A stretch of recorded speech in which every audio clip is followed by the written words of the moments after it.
Happy Saturday, everyone. How is everybody doing?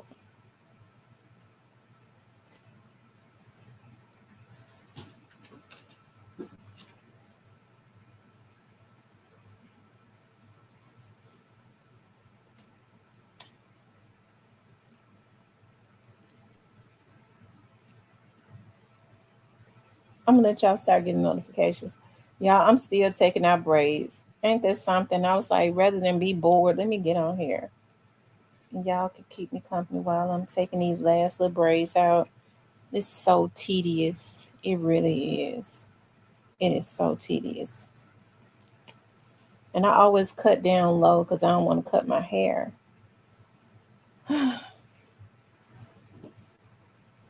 Shoots. Hey, Miss Muffin. We're doing open topics today. So we'll just talk about quite a few things that's going on within the news. Somebody reached out to me and asked me to talk about the jailer that's on trial. I see they having court on a Saturday for their trial.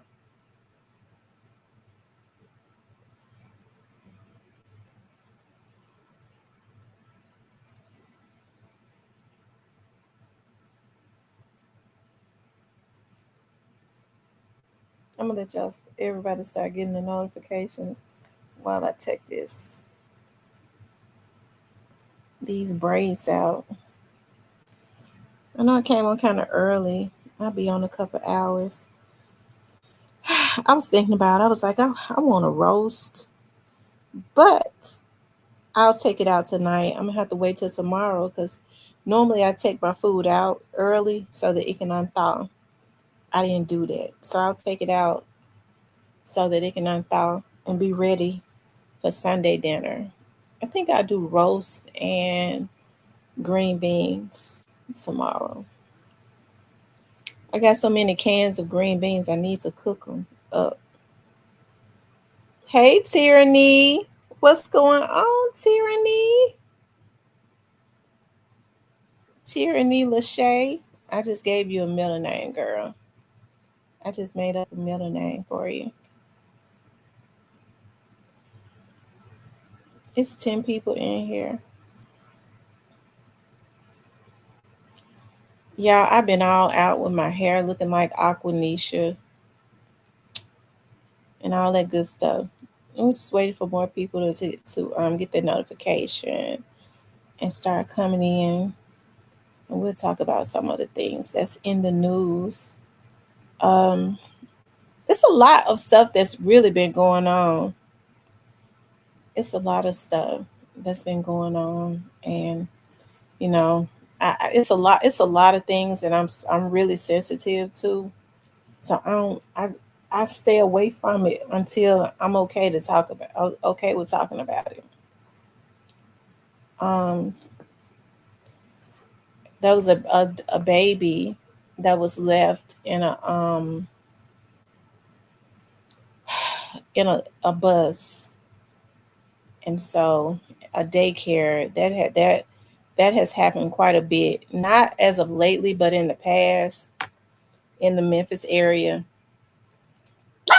That means that they weren't checking the buses like they should, because a lot of times what end up happening is they get distracted. They're not walking all the way to the back, or the kids go to sleep and they lay down. They don't see their heads. They're not walking the bus as they should. So stuff like that bothers me. Move. Stuff like that really bothers me when these things happen to these children. Be quiet, Remy. When these things happen to these kids.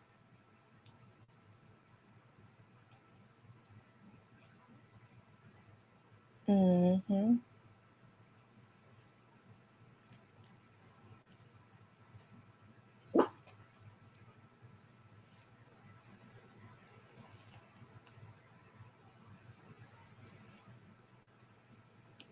Um, and then that there's a trial that's going on with that jailer. I haven't followed that, but we can look at it. And I can kind of give an analysis of it, of what all I can do is kind of just give my opinion. We can look at it together, but um, I guess an inmate, this must have happened a while ago because it take a while for these trials to start. Jershawn, I think that's his name. It might be the jealous name, it might be the victim's name. Um, I can look at it from a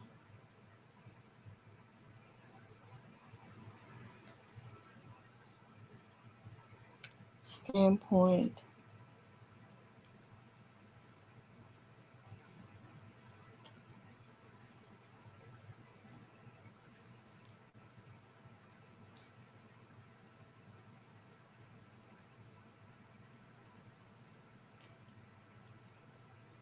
I mean, from my opinion.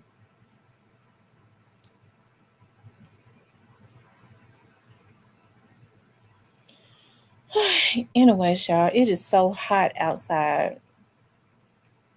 It is. It is so hot.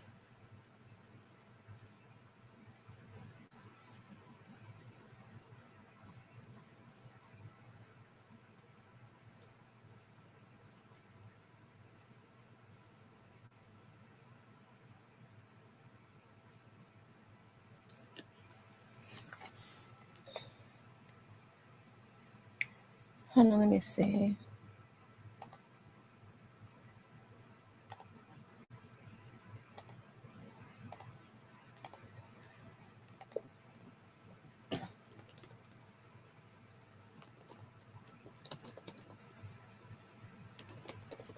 Yeah, hold on, give me a second.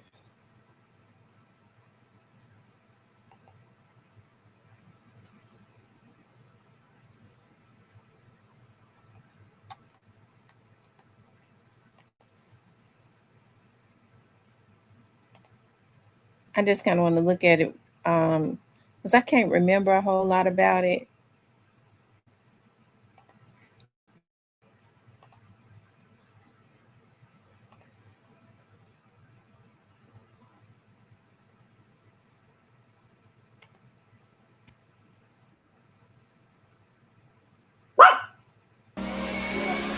Looking for a fun night out? K1 Speed puts you behind the wheel for an adrenaline-filled time. Tensions boiling over in Shelby County Court today as prosecutors and defense attorneys clashed over exactly what killed inmate Jershawn Freeman inside the Shelby County Jail. Medical experts are split on whether jailers suffocated him, while a head nurse on scene described a picture of total chaos. Jailers Stephen Jones and Courtney Parham face second-degree murder charges. Action News 5's Michaela Redmond in the courtroom all day. She is live outside 201 Poplar now. And Michaela, key witnesses took the stand today. What did they have to say? Yeah, a room where it was a challenge to breathe, throwing up, and a desperate search for a pulse. That is what a nurse from the Shelby County Jail testified today about the chaotic scene unfolding in Jershawn Freeman's final moments. The state called Shelby County Jail Nursing Director Michaela Armstrong, who testified that the air on the 5th floor was so thick from chemical spray that she and other staff were coughing, struggling to breathe, and vomiting. She also testified she couldn't keep her fingers on Freeman's neck long enough to check his pulse because of the conditions on the floor. Armstrong testified that she could not tell whether Freeman was conscious when she arrived, but based on the video played in court, he did not look like he was. Now, the defense called forensic pathologist Dr. William Oliver, who flatly rejected the state's claim that Jershawn Freeman died of mechanical asphyxia from being pinned face down. Instead, Oliver testified that Freeman died of cardiogenic shock, essentially pump failure, caused by severe underlying heart disease and extreme adrenaline rush of the fight, psychosis, and heavy pepper spray. Does mechanical asphyxia occur? Absolutely. But it's when people, the cases that I've seen are, farmers out in the field where the tractor falls over and they're caught underneath the tractor. Or, as Dr. Lee said, where someone's working under a car and the jack breaks and the car falls down. And while these correction officers are pretty beefy guys, they're not an F-150. I disagree with him Dr. Oliver created a presentation for the jury explaining this reasoning. Part of that shared recent study showing that people can be put in prone positions with weight on their backs and breathe just fine. Now, testimony is still underway inside of the courtroom. We'll bring you the latest information. I know a lot of people probably have opinions about that. I'm gonna just say this. I was sitting up in when I worked for the sheriff's office. I was sitting in the chief's office, which is at the very front downstairs, and they sprayed that spray. It was either in ASEG or on the second floor. At that time, it was medical, which is where they put all of the mentally ill people at the time. I think it's so overcrowded, they just put them anywhere now.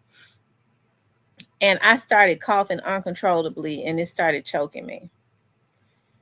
That's how strong that spray was. My eyes started getting watery, and I mean we're up front, almost out of the door.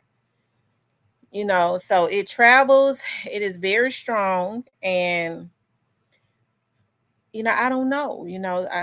I want to say this. They're saying that this young man, did he have mental illnesses or something?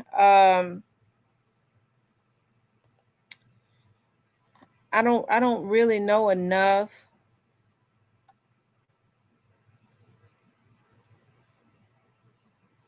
Okay, this was in 2022.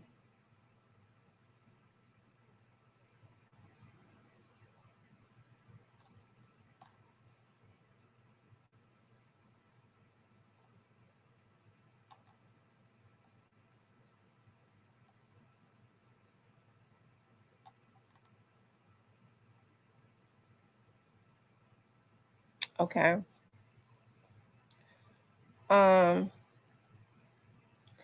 It says Funk emphasized that the jailers violated jail use of force training that strictly warns against prolonged restraint due to risk of asphyxia. Okay.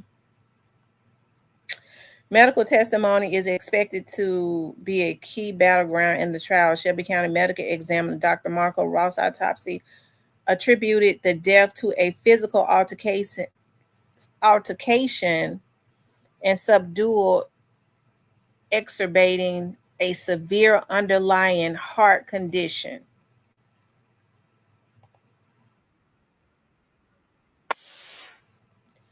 I don't believe that I don't believe that they would ever be charged with second degree murder.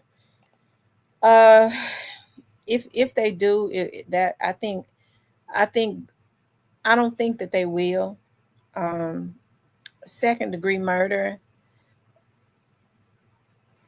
I don't know. I would have gone with like involuntary manslaughter if you was gonna go with anything.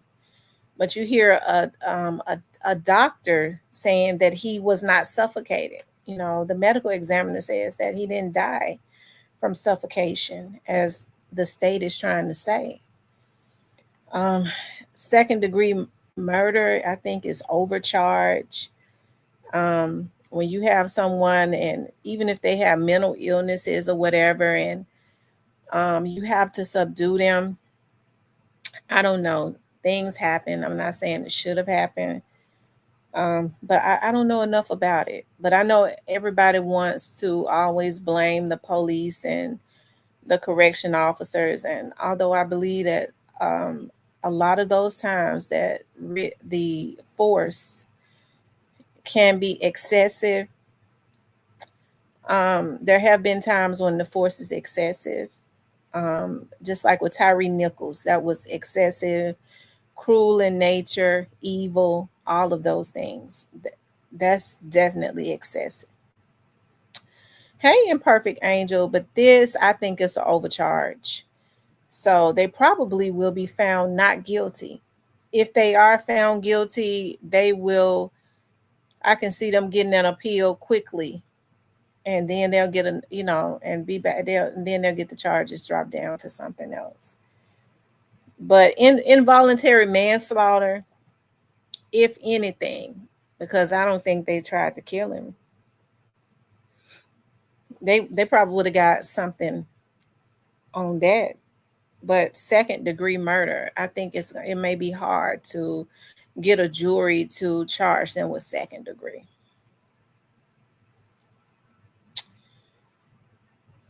I don't know what's going on. Steve people act like they don't know that. You know, they will overcharge people. You give people the wrong charges, they get off. That's what happened with Govan. So, um, hold on, let's see.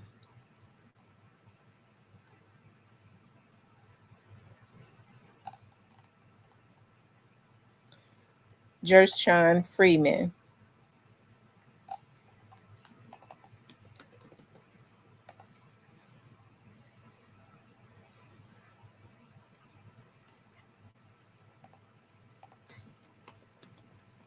Hold on, you all.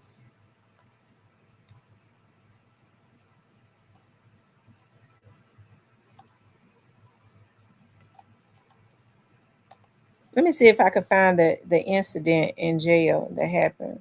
Okay, here it is.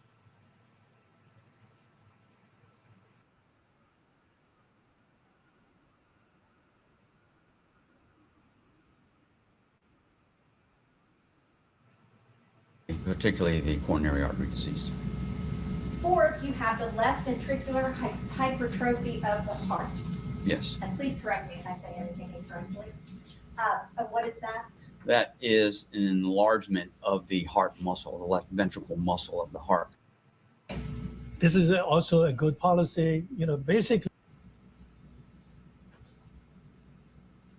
facing down, and guards try to restrain to putting him under control by using the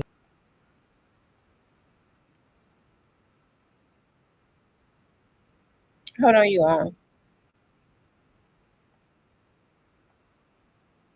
Jury, what you mean by that? So knee, obviously the knee, arms, either the hand with the arm on that, or the other part of the extremities. And okay, I'm going to go ahead and play again, beginning at 6 minutes and 12 seconds.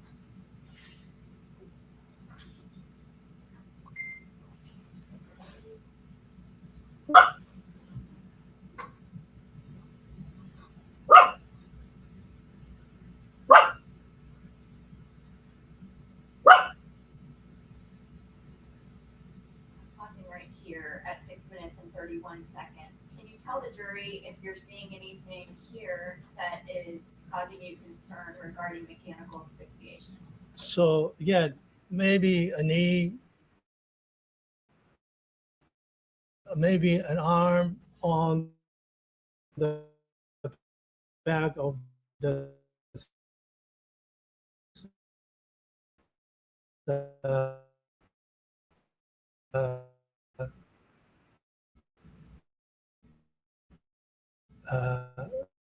Miss.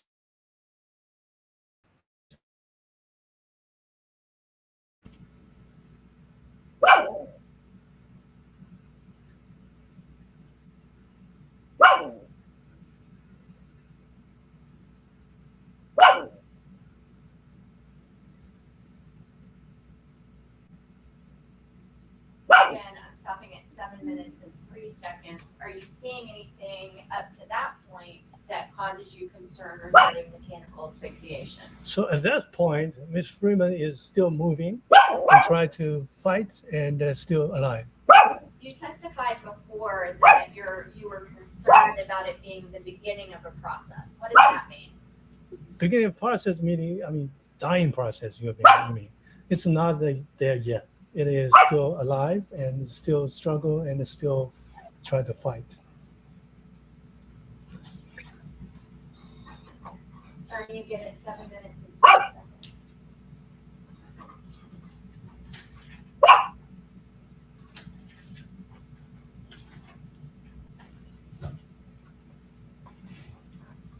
Pausing at 7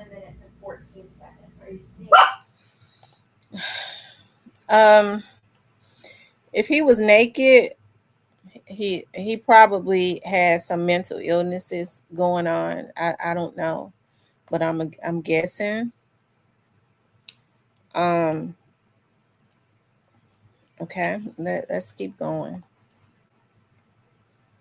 Anything that causes you concern? So because he's still trying to fight, still trying to struggle, still trying to do something, I'm talking about Mr. Friedman, and the guards, they put the knee or knees or arm on the back of Mr. Friedman, try to prevent him from moving, struggle, and fight. All right.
It's in 19 seconds. Actually, I'm backing up for the record to 5 minutes and 33 seconds.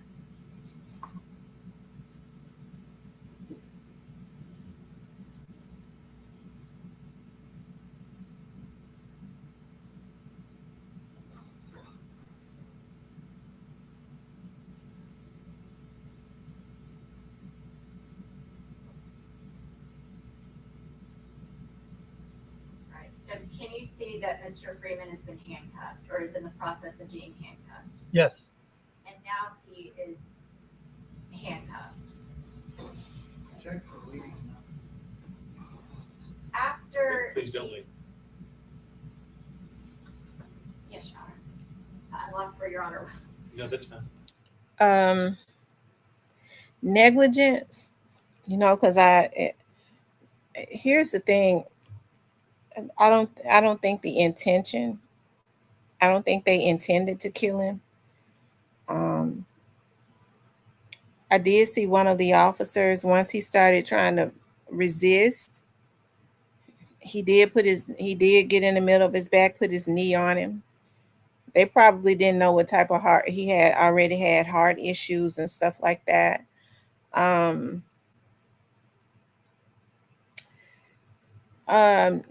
Let's see.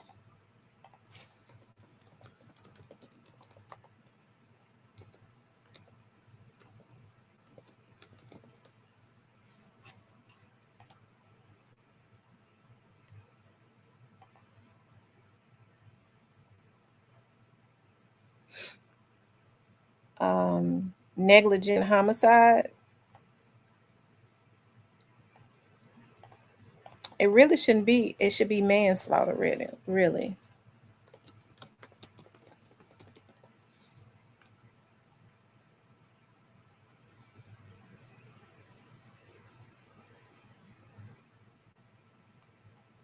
It carries 1 to 6 years in Tennessee.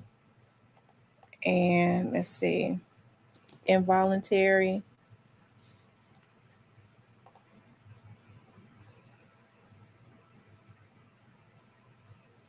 That's still criminal negligence and all of that.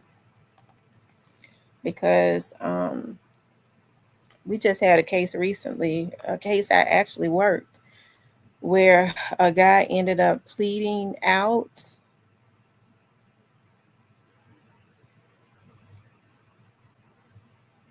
Well, not recently, a case that I've worked before. He pleaded guilty to involuntary manslaughter, and he was given 6 months probation. So a case I worked a long time ago.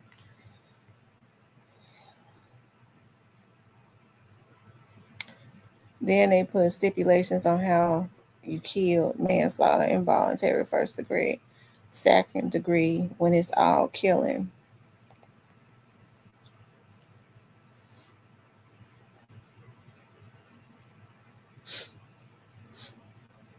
And Ken said slave tactics. I mean, I'm sure they didn't know that he was sick. You know, all they know is that he was resisting, and so that's why you have to be conscious of making sure when you have those types of situations happen, because you don't know the medical history of the person. You have to keep it on your subconscious at all times to remember the policies as it relates to resistance, you know. He said the police make so when you say the police make you resist, what you mean by that?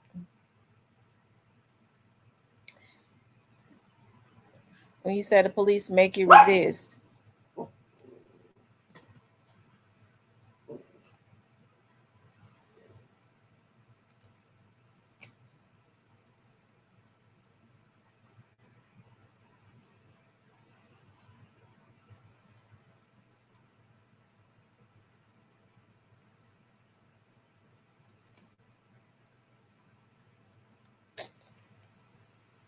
Um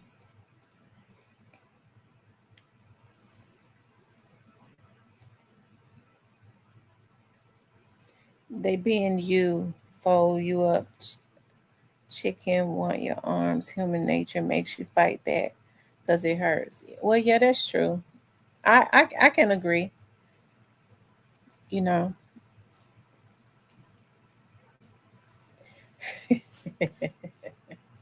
no, I've never been arrested, but when I went through the academy, we had practicums where we had to tackle each other, and we would take turns doing it. I would fight, and my partner would be trying to handcuff me. So we had to go through all those things. But no, I've never been arrested before.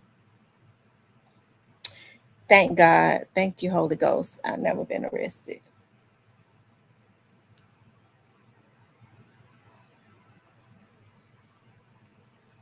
I've been maced.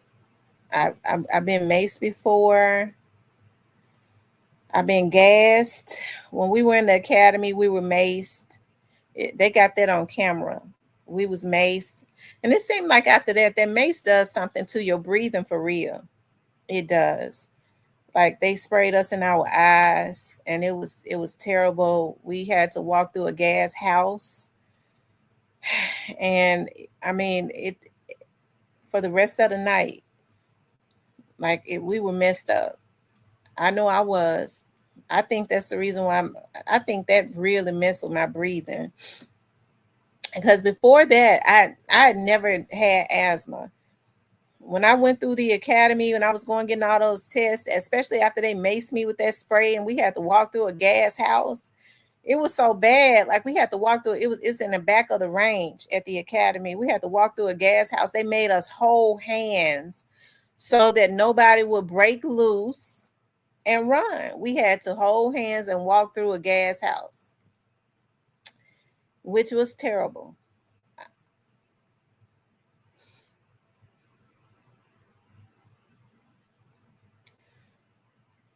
Did they twist your arm? Yeah, we had to fight. Our instructors would be standing right there to make sure that we handled each other roughly. And then they brought in like TAC unit officers to handle us roughly, to resist. And they was handling us pretty rough. And we had to in order to have passed, we had to make sure we got them handcuffs on them. They was fighting us and hitting us in the face and everything. And then the instructors was standing over us like, fight, Thompson, fight. You know, you couldn't let them take your handcuffs. They be pulling for your weapon on your side. We kicking them all in the face and everything. We had to pass the practicum. We're great. We were graded on everything. So we had to fight. We did. We had to fight.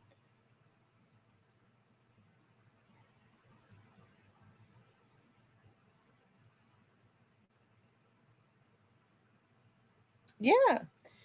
And they said that we were in the academy. It was like, you know, with the women, they weren't supposed to be hard on the women, but it seemed like to me they were. But I guess I can understand now because they said women were always tried.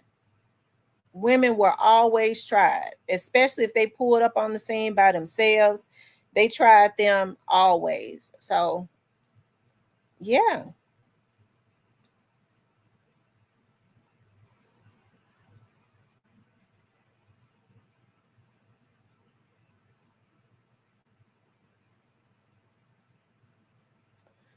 Even when I was out doing traffic, though, I had a problem one time.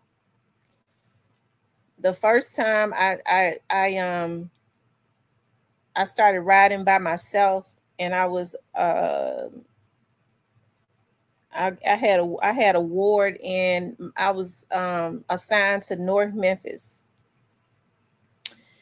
and I had an accident right there at Frazier and Range Line. It was a hit and run, and I was standing out there waiting for the tow truck to come. And when I got to the scene, the lady was like, a guy hit us and ran. He did. He hit them and ran. The car was messed up, so I had to call for the tow truck to they couldn't drive the car off. So while I was sitting there in the car, waiting for the tow truck, I'm working on at that time we did traffic accidents on paper. I'm sitting on my clipboard, drawing out my scene and writing up my statements and my witnesses and all of that. And so somebody hit my window. Boom, boom, boom. I look up. So the guy that actually hit the people, his tag fell off of the car. I never liked riding in North Memphis. I never did. I never liked it. So he hit the people and ran, and his tag fell off of the car. So I'm sitting there in the car while they out there standing out waiting on the tow truck to come, writing up, you know, working on my report. Somebody hit the window. Boom, boom, boom. He's grinning like a chess cat. They told me you got my tag. I said, what? They said you got my tag. I said, so you were the person that hit these people and ran? Man, I came back to get my motherfucking tag. I want my tag. And he tried to open my door. I got on my radio. I don't even remember what my number was. Okay. My lieutenant, when I got back to the precinct, my lieutenant was like, when I heard you on the radio telling the dispatcher that the person that came back and he was trying to get in a car, he was like, I was sitting in my desk, I jumped up. He was like, I jumped up, a few other officers jumped up. It was like, because we were at that time, the traffic office was on Union. And he was like, we jumped up. We trying to get out the precinct to get over there to the scene. And so the guy heard them on the radio because he started hearing the officer say, we get ready to pull down, whatever. And he said she calling them folks, and he disappeared. He didn't get his tag back. He wasn't getting it. I guess he was gonna take the tag from me or something, but he was gonna get ran over or something. I don't know. But I never liked working in North Memphis, and that was one of the reasons why. Because even when we went through the academy for the traffic part, we went through the academy for 6 weeks, and then we learned the traffic part, and then we had to go to school. They paid for our schooling until we got our hours, and then we go back for part 2, for the rest of the time in the academy to become a P2. Yeah, a P2, which is a police officer. And yeah. Each and every time I had problems, it was always in North Memphis. I didn't like riding in Northeast Memphis because I don't mean no harm. When the white folks, when they wrecked, they thought that you was subservient to them. I know such and such. I know the mayor. I know this person. I know that person. At that time, that's when all the white people lived in Cordova and places like that. Like, I don't care who you know, sir. I need your ID, sir. You at fault for this wreck, sir. I don't really care who you know. I like to ride. I liked it when I was assigned to not North Memphis, but South Memphis and Whitehaven. I love when I was assigned to South Memphis and Whitehaven because all we had to do was just ride around South Memphis and wait for an accident. I didn't like being out east. It was too big out there. I didn't like it out there. But when I was in the South, when I was in Whitehaven, I loved it. I loved it. And I think a part of my ward was when I did South Memphis, it was Whitehaven too. I think it was Whitehaven too. I remember one time we had an accident in White. I was riding with this young white guy. See, we had to understand, like I had already had 2 kids and stuff. I was like 26. So I was a full grown woman. And you had a lot of these white kids who were just out of high school. They was there because they was paying for their college. And so they were traffic officers while they were going to college. And they were racist. They come from the suburbs. They had not been around black people like that. So the way that it worked is the senior traffic officer would when a new class came out, of course, the senior traffic officers would make the new traffic officers do all the work, right? So I would say, okay, well, you drive, you go ahead and drive. I'm sitting on the right side and look. Okay, I'll let you get all the experience and show you how to do the accidents, and I'll let you handle everything. So I remember it was this guy named Brandon Smith, white boy, straight from out of the backwoods or somewhere. Okay, and so, but he was like 19, and it was a wreck right there at Bellevue and Kerr. An old lady, probably about almost 70 years old, got off of the bus right there at Bellevue. It might be Elvis, right before it turns into Bellevue. I think it's Bellevue though, and Kerr, and walked across the street and didn't see a car. The car hit her. Of course, she was jaywalking. Okay. So the way that it works is you don't have to give a person a ticket to write up the report showing that the car was not at fault because the car was going straight. So the car was not at fault. She didn't see the car and walked out in traffic. Okay. So, around Kerr, and that's the area, that's my area I grew up in, right? So anyways, it's people around there already having a hard time. So this old lady get off of the bus. So they take her they had to transfer. We had to call the ambulance, have her transported to the hospital. So he was like, we're going to the hospital. I said, oh, okay. I said, you didn't get her name and stuff? Oh, I'm getting ready to write her a big fat ass ticket. I said, what? I'm getting ready to write her a big fat ass ticket. I said, write her a ticket for what? For jaywalking. She had no business walking out in front of that car. I said, no, you're not. I was the senior officer. No, you're not. You're not going to write her a ticket. You wrote the report up. You write the report up, and you make sure that the car is not at fault, because he's not at fault. He could have wrote her a jaywalking ticket, but I wasn't going to let him write her a jaywalking ticket. She was already, the lady had already been hit. She was already scuffed up, and she could have died. She was an older woman. She was scratched up and bruised up really bad. She wasn't trying to walk out in front of no damn car. Who would want to do that? He was mad at me too. His face turned red. I guess he's saying, this black bitch thinks she gonna tell me what to say. Dude, yes. It was really my scene. Okay, I was training him, but I let him do it. No, but my point is, you had a lot of, and a lot of them are officers. And I think Brandon went on to be he's a Tennessee trooper. Now he's a Tennessee state trooper. He left the police department, went to be a state trooper. So, but they were racist. They had not been around any diversity. And so they came from their homes in Germantown, and Cordova was mostly whites at that time. And then they were put into the urban communities where they looked at black people as being nothing. I couldn't believe he said that I'm going to give her a big fat ass ticket. That's how he said it. Pissed me off. Yeah, I was glad when they sent me out. I went to Crime Stoppers. When Major Williams and them asked me, you want to come back to Crime Stoppers? Because I had already worked Crime Stoppers before I went through the academy. I said, yeah. I was glad to get away from them little pissy kids. Because like I said, they were racist. Oftentimes, like at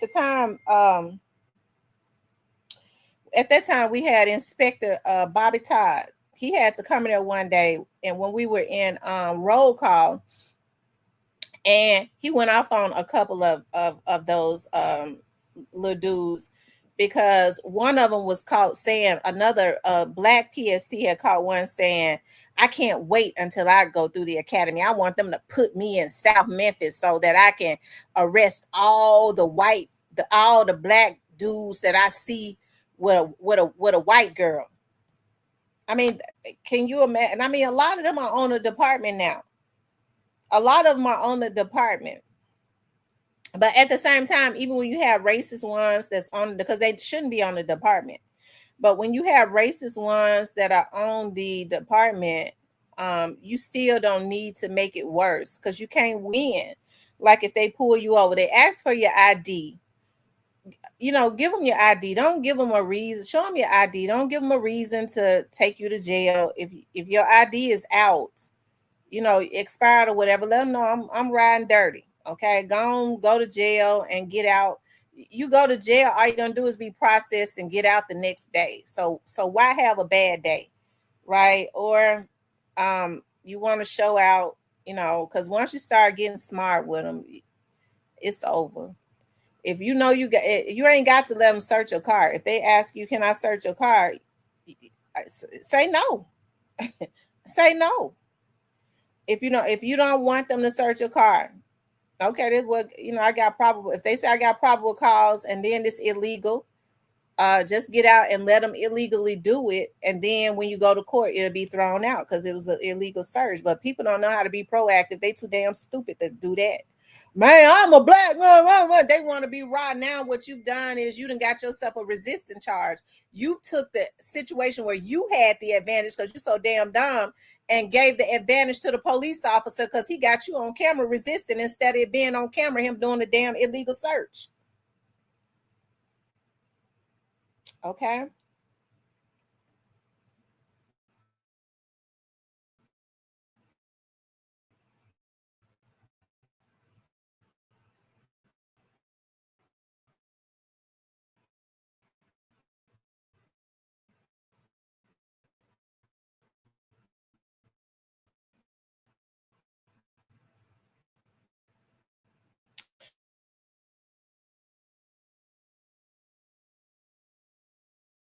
I was sitting in a car with Lieutenant. When he pulled up on his officers, he was like, now, can you analyze what they're doing? I was like, well, they're searching the car. He was like, they're doing an illegal search. He didn't get out and try to stop him. And he was like, that's an illegal search that they doing. But he sat right in the car and let them do it. Because you know why? Because he already knew that the damn fools that they was doing the illegal search on wasn't going to be proactive. They don't know the law or nothing like that. Okay, that's why people need to start trying to learn something and be proactive instead of always trying to rebel, and you're wrong. Rebel by retaliating in a system that you ain't got no advantage in unless you are proactive.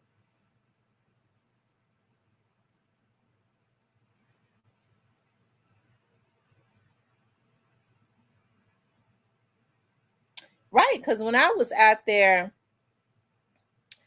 them white PS, them white traffic officers would treat them black girls so, but they were younger than me. They were so mean, and they didn't want to ride with me because they looked at me as an old woman because I was about 26.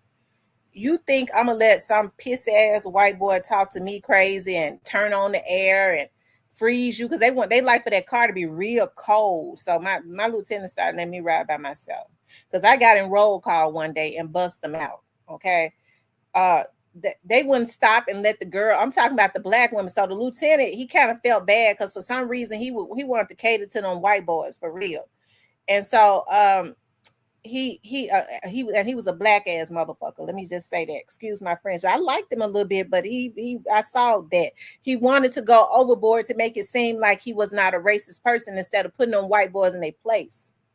Okay, and I'm not saying white boys to be racist, but that's what they were.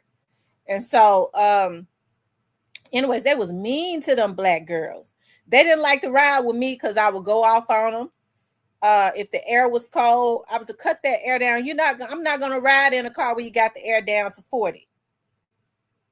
They were some old low down motherfuckers. So they didn't want to ride with a black woman that spoke up. They feared me. They knew the next day I was gonna get in roll call. When they say anything y'all want to say before y'all go in service, yes. My hand always go, yes, yes. Such and such did this. This is what happened. I was documented, and he said this. I told him I needed to stop and use the restroom because at that time, I made them take me to another precinct. They would take their piss asses in the damn gas station and use the restroom. I wasn't going into no gas station and use no restroom. You stop me at the next precinct so I can go in and piss. So I was happy when I started. I just started riding by myself, and then I was a good trainer. So my lieutenant would let me, when the new class came out, that he would, say, "We're gonna put you in the car with Thompson, let her train you." I treated him well. I wasn't mean to him. I didn't make him do anything. I let him do all the work to get the training. I told him what was right. I tried to teach him, listen, everything is at your discretion. You do not have to ticket everybody. Okay. So with the financial, okay, with the insurance, if they don't have their insurance card on them, you can get on the phone and call the insurance company. You don't have to if they're supposed to have it. Okay, they don't pull it up on their phone. They don't have it physically. You can get on you can call the insurance company. Well, back then you couldn't have it on your phone because they didn't have that technology. You could call. You standing there waiting for the tow truck. Just call. Cut the people a break. Like cut people a break sometimes, especially because sometimes people are upset. They just had a wreck. They're nervous. They just wrecked their car. You don't have to make things worse for them. But then you would have hood rats that would get on the scene sometimes, and you ain't the real police anyways. The police officers, a lot of them went straight through. They didn't know a damn thing about traffic. So when they did make the scene, okay, because sometimes they wouldn't even have a driver's license. We're supposed to always call the police officers. Okay, this chick didn't even have her driver's license. I was gonna cut her a break. You ain't way in it. So she didn't even have no damn license. So I said, I tell you what, I ain't the real police, but this is my scene though. So when the officer got there, he said, "Let me tell you something. I don't know nothing about this scene. She is the expert as it relates to traffic. This is her scene right here. I can't tell you nothing. This is her scene. She gonna fill out that report and she gonna write that ticket out. This is her scene. I'm just here. I ain't even have to call him. And guess what happened? She took her ass to jail because she didn't have no license. I could have cut her ass a break and was gonna do it. But she showed out with me. So I checked everything up on there that I could check. She didn't have no driver's license, so she went to jail. She didn't have no insurance. I checked that box. She was at fault. Everything that there was to check, she could fight it out in court. Whereas I just could have towed her car because it had to be towed. And she paid a tow truck driver to take the car to her house because he would have took it wherever she said. It couldn't be left right there in the street. It was tore up. But she couldn't even appreciate me trying to help her. So I helped her to go to jail. She had more problems.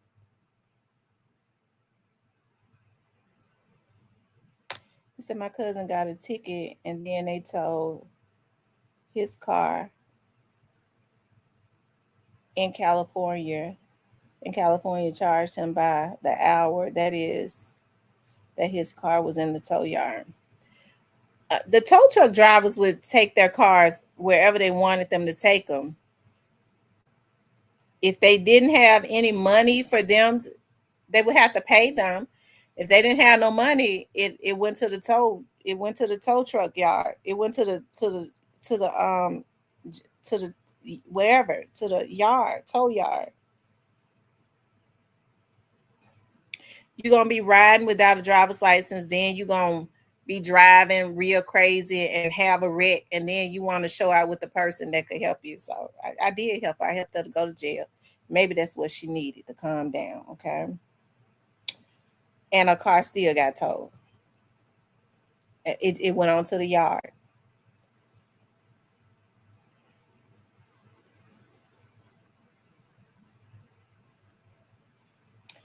After that, I was tired. Like when we had to do them games and stuff, I didn't feel like being bothered. I wanted to stay at the precinct. A lot of them didn't like sitting on the desk and doing walk-in reports and stuff. I loved it. They would be like, no, we wanted, the games were going on. They had to be out there doing traffic and stuff, handling and controlling the red lights. I didn't feel like standing out there down at the damn forum controlling the red lights and the poles and stuff. I want to be, so I would always say, because we had to take turns being on the desk. I would always go, do you want to change? I would ask the lieutenant, White says she don't want to be on the desk. Can I be on the desk? You want to sit on the desk all night? I'd be sitting on the desk. And I loved it. They were so young. They liked that action and stuff. I remember one time I saw LeBron James. That was when they were still doing, we were still handling traffic at the Pyramid. And we was out. I had to do that detail. I sure didn't want to do it. They were called details. I sure didn't want to do that detail.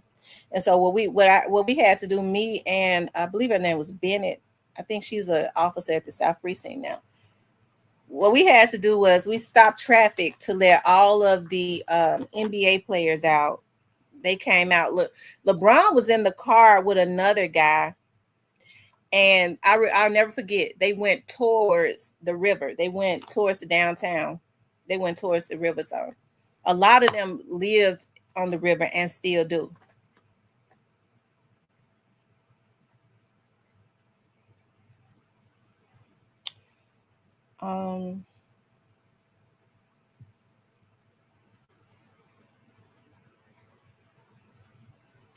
Yeah, I didn't like doing details.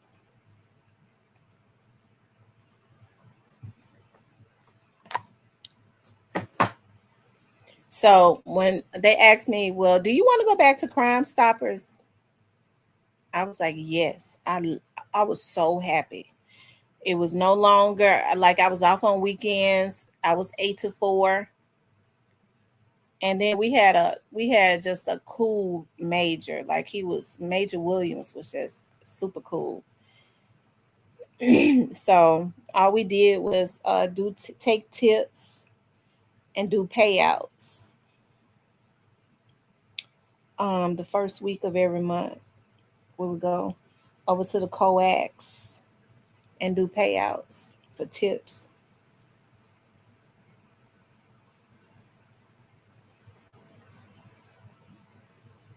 But I said that to say this: there are a lot of low down officers, and not just white officers, because there have been a lot of white officers that will cut you a break, and then it's some of the black officers that wouldn't. Because I remember this one time I was on the scene, and it was, of course, I was a senior traffic officer,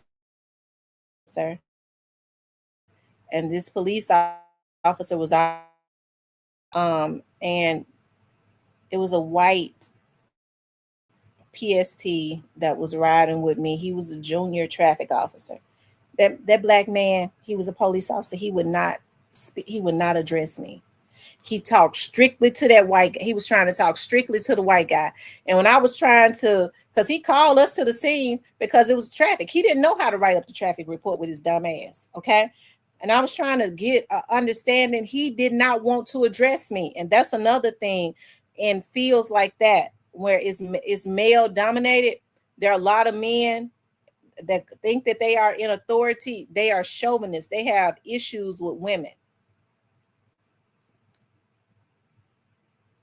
With his butter teeth. Anyways, I just thank God. I thank God that things went the way that it went, because I was me and Martoya Lane was in the same class. We worked together in traffic. She was like the sweetest whenever we would ride together. I like riding with Martoya, with Lane. We call her Lane. I love riding with Lane because she was just so easygoing. She was just so sweet. And when we went back through the academy, at the same time to be P2s, which were police officers. I ended up injuring my hip. And right before Lane was killed, okay, I remember like we had gotten to the end of the class. We were getting ready to graduate. We had already been assigned, given our assignments. They had measured us for our uniforms. And I had downtown Alpha shift, which was the midnight shift, right? That would have been my assignment. And I remember OCU, the like the lieutenants and stuff had, while we were doing our practicums, they had already started coming out there and watching us in the gym, because that's what they do when a class gets ready to graduate. They look for new faces to come to OCU, to do drug buys and prostitution stings and all of that. Because after you've been over there so long, people know your face. So they always come out there to look at new recruits to pull them over there.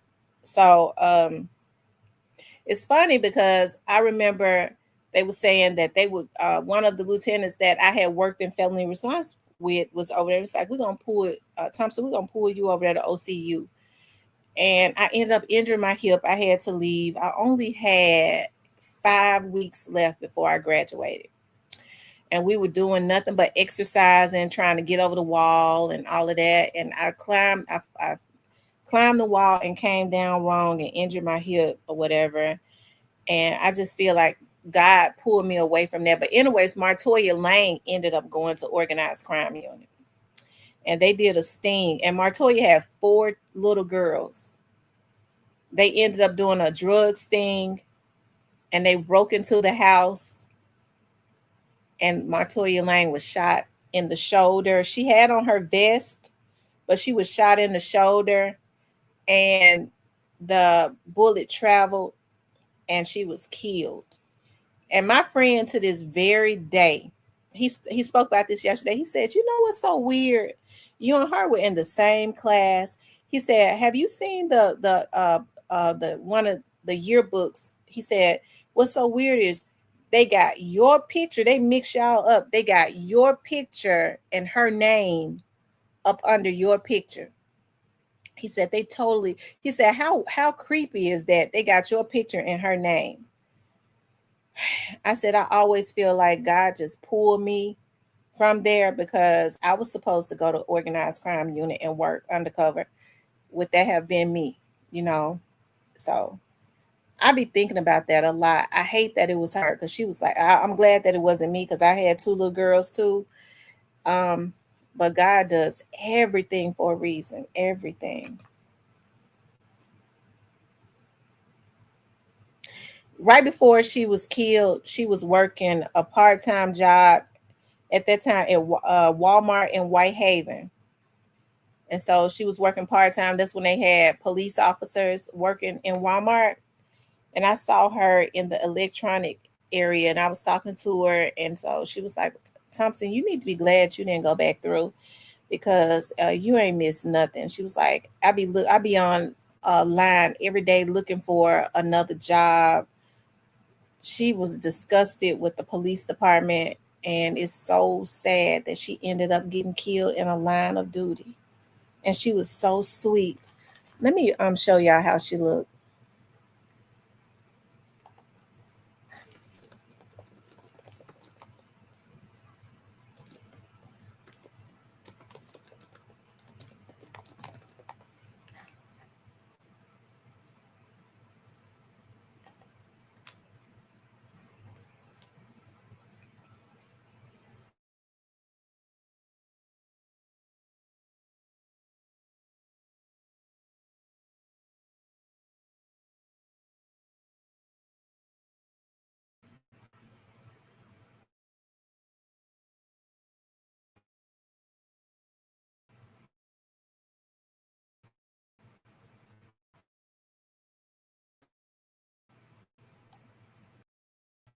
She was killed in 2012. You know, why did they have Lang doing drugs things? Like doing a drugs thing for Lang would have been like so like out of her character. I think like more so I think if she had did like prostitution stings, she seemed innocent, all of that. They should have kept her in that. I don't know, like she even me because I was real sweet, but I always had an undercurrent. Like I got a kick. Lang didn't even have no kick. Like she didn't have no undercurrents. She wasn't gonna argue. She wasn't gonna fight. None of that. She was just real easygoing and sweet. Did I show her picture? Here it is. Here she is right here. This is her right here. She died December the 14th, 2012, right before Christmas. End of watch. Oh my God. And they're saying that Trevino was convicted of they gave him 40 years. Let's see.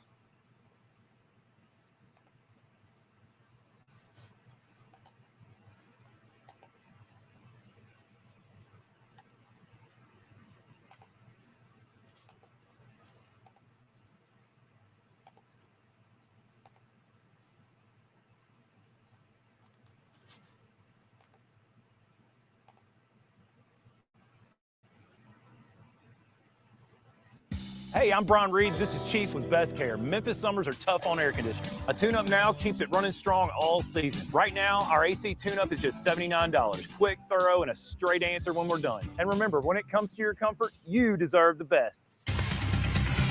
Breaking news alert: the man convicted of killing a Memphis police officer who was also a mother was sentenced to 40 years behind bars. WMC Action News 5's Jerry Askin has been in court all day and joins us live with new reaction from the Memphis Police Department. Director Mike Rawlings saying he hopes today brings the family closure. Jerry.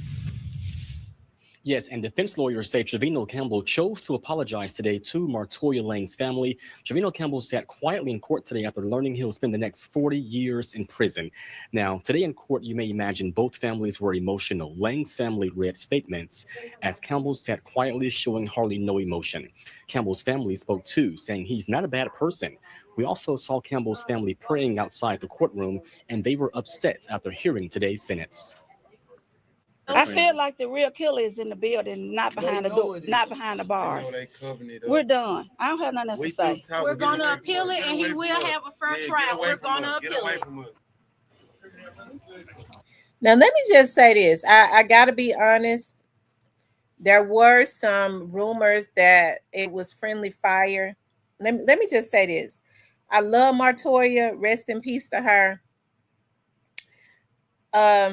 I don't know if there was protocol. Like, I don't know if they did proper protocol. I'm sure Martoya did not kick the door in, but they kicked the door in on that dude, and those were some little drug dudes, right? I think they had just gotten robbed before, and so so when they bust in on him, he didn't know if it was the real police or not, because I think what had happened was when they bust in on them, I don't know if they may have identified themselves, but I think he ended up shooting, not because he was trying to, I think he thought it was the same people coming back to rob him again, because if I'm not mistaken, when they bust in on him and robbed him before, they said that they was the Knox or whatever. Okay. So I don't think he was trying to kill her. It's so unfortunate. She had a vest on. He just hit her in the shoulder and it traveled, it traveled and it killed her. But then there had been rumors that it was friendly fire, which it could have been, because I remember that time with Turk. When that situation happened with Turk and those, I don't know how I was working in felony response at the time. Turk came up there. Turk was messed up. Turk just had a little bit more money to fight, but those charges end up getting thrown out. They tried to charge Turk with shooting an officer, and it ended up being friendly fire. So that was thrown out, but they was gonna put that on him. And then when Turk came up there that day, I would think that it was illegal. I'm glad to see Turk doing better now, because when Turk came up there that day, Turk was, I don't know what he was on. I don't know if he was on heroin or what, but he was messed up really bad. They was constantly having to try to walk with him because he was so messed up. Like, I'm talking about, he was really geeked out really bad. And I think that a person that was messed up on whatever he was on, like Turk was, they should not have been trying. It was illegal to even try to take a statement from him, but they was consistently trying to get a statement from him, being that he was out of his mind, like he was on drugs. That was totally illegal, So yeah, I think that ended up getting thrown out. But they tried to accuse Turk of friendly fire when of shooting one of those sheriffs, I believe, when it ended up coming out that it was friendly fire.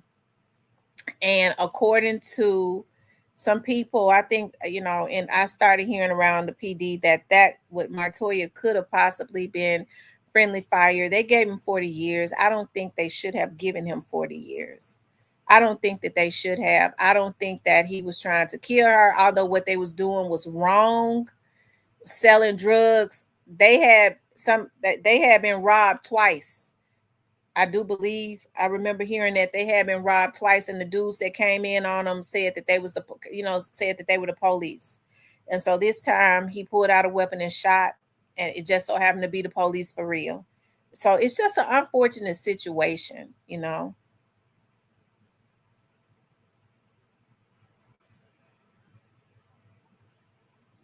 Involuntary, manslaughter, but of course she was a police officer, so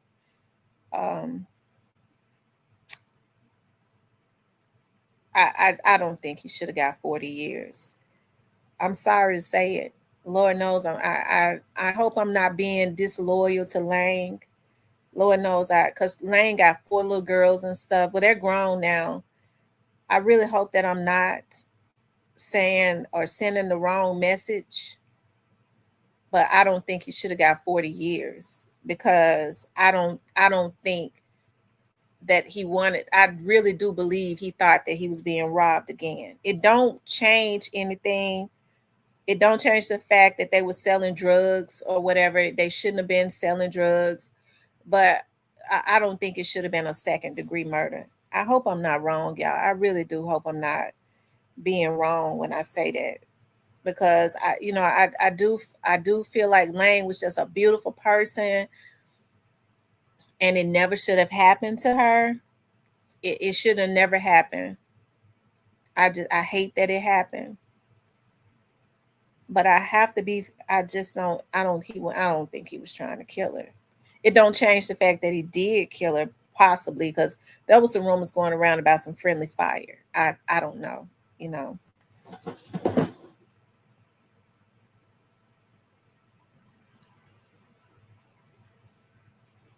Manslaughter. Manslaughter. Yeah, but to give him 40 years.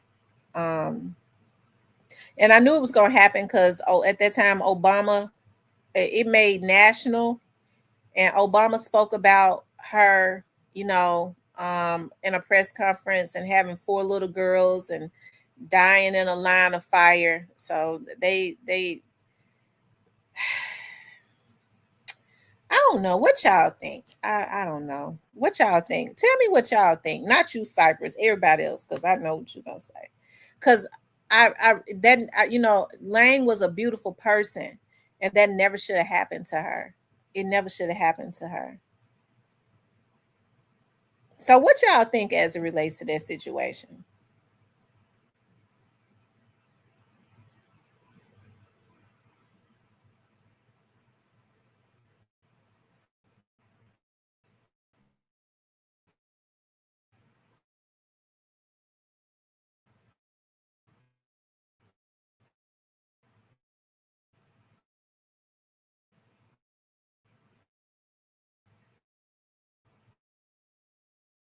Think, or y'all don't remember the situation?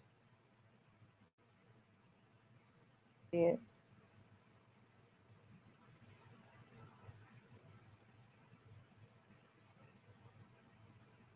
Let's see, he's been in there since 2017. So next year will be 10 years.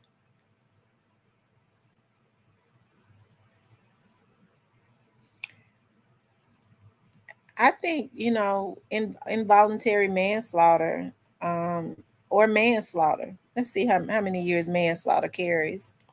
Manslaughter. I'll say manslaughter.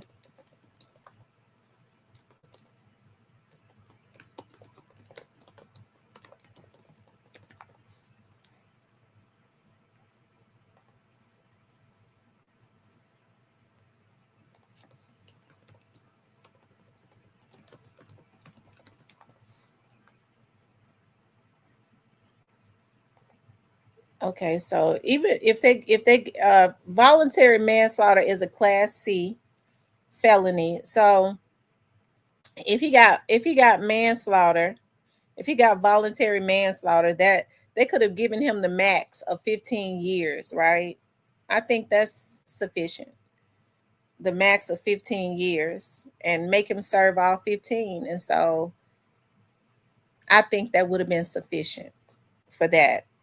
Based on, I don't believe that he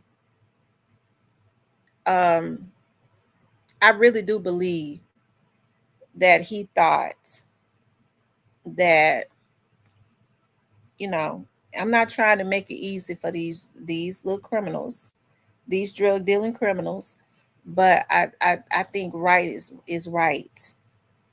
Voluntary manslaughter, give him the max of 15 years.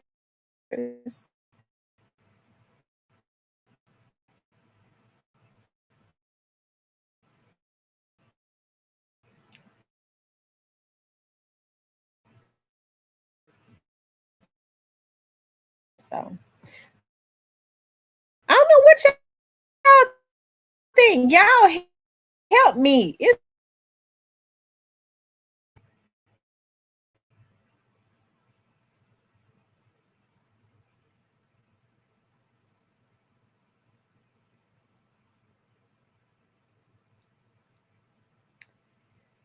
y'all make sure y'all hit the like button.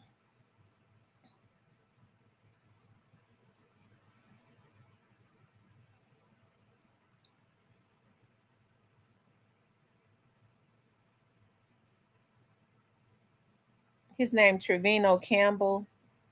Let me look at his criminal history. He probably got that bait. Let me look at his criminal history.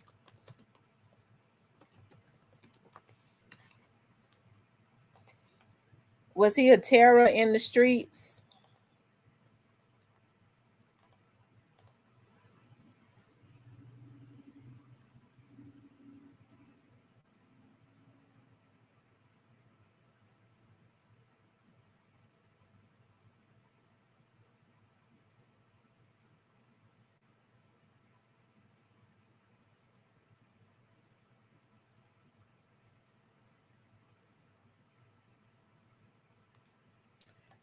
I don't know. This system is so freaking slow. It was acting up earlier today.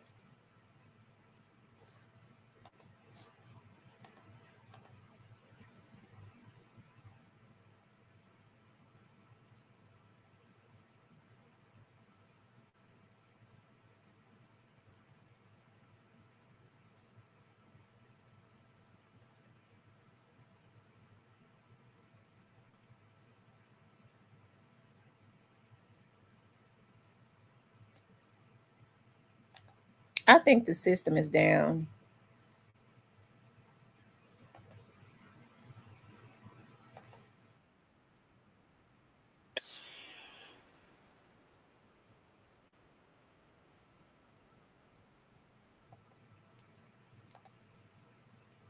Um,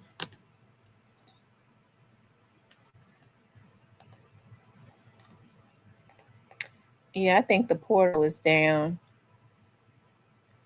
Oh, it's going slow.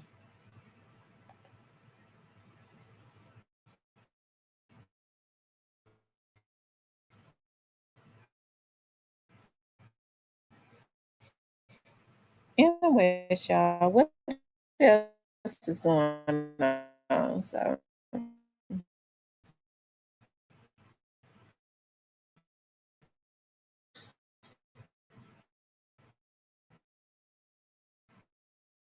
I don't know. I've been up and looking at Trench's news. Like I see, it seems like everybody has turned on Dirk. Everybody has turned. Hey, Hitter. Everybody has turned on Dirk. But you know, some people still think Dirk is going to be able to beat it. A lot of people still think he's gonna beat it.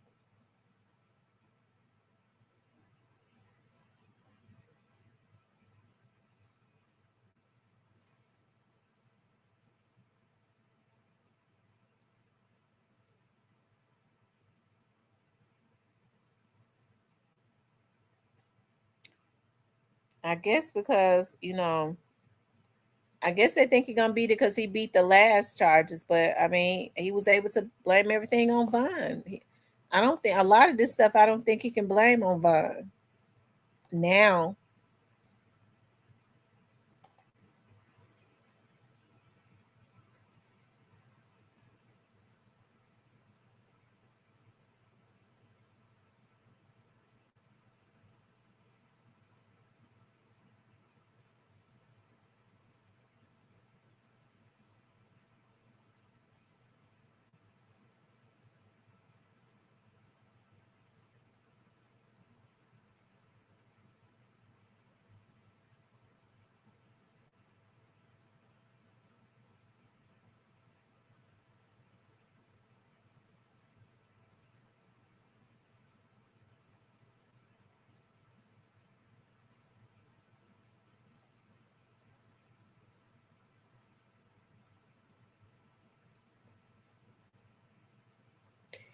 I don't know. I think Dirk it was real stupid. Like Dirk was making all that money, and he was just insistent on being in a life of crime.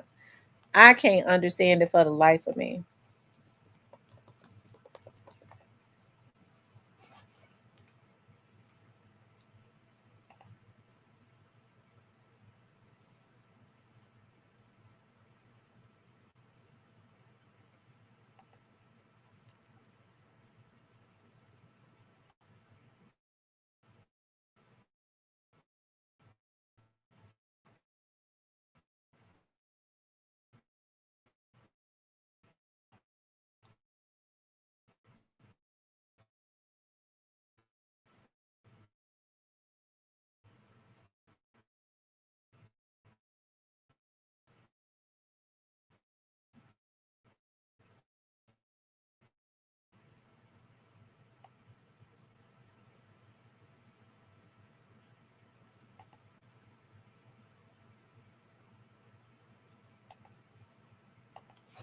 Hold on, y'all.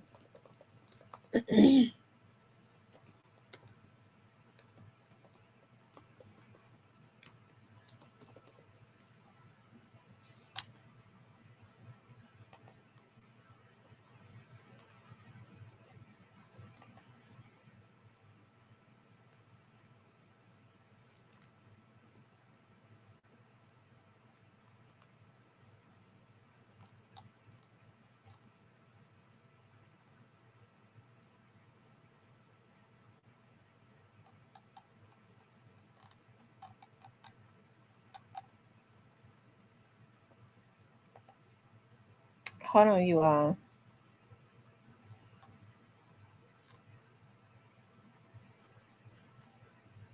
Okay, I'm back. I'm trying to see what else is in the news.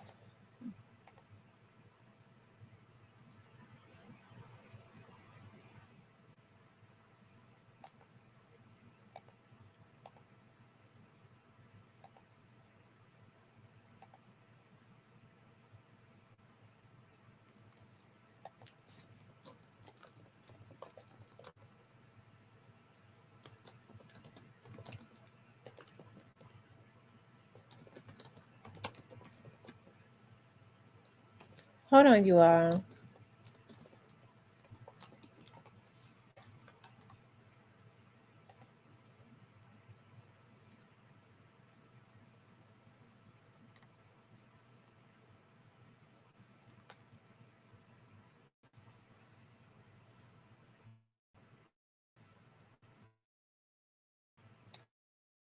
Hold on, y'all.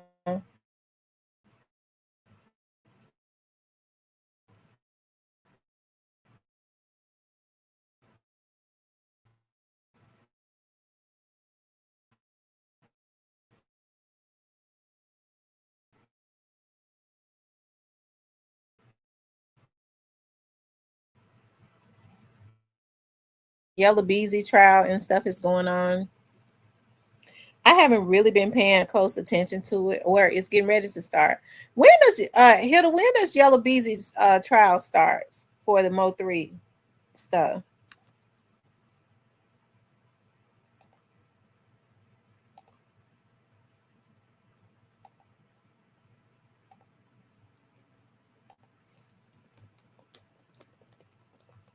Let's see.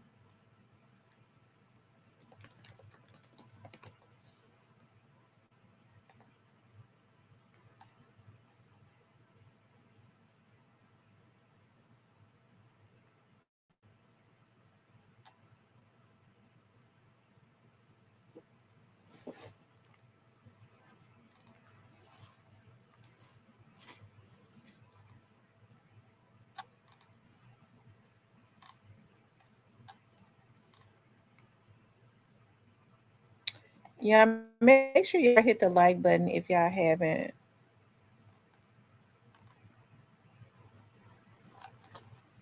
If y'all have not hit the like button.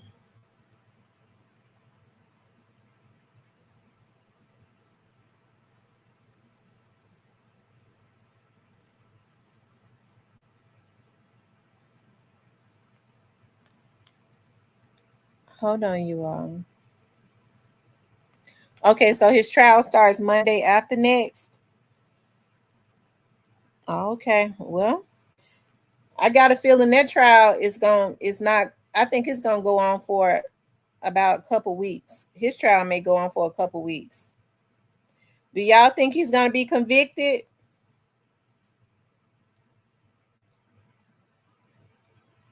I don't know. I think it's a bad time to be committing crime, especially if you anywhere around the rap industry, because I think they trying to prove some points. They trying to make a statement, especially if you are an entertainer.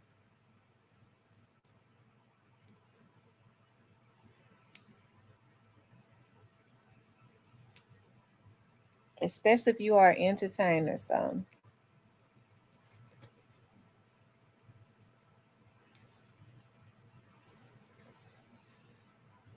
but I'm sure the whole Mo3 sector gonna try to be at that trial. I wonder if are they gonna televise it? I hope so. I hope they televise it.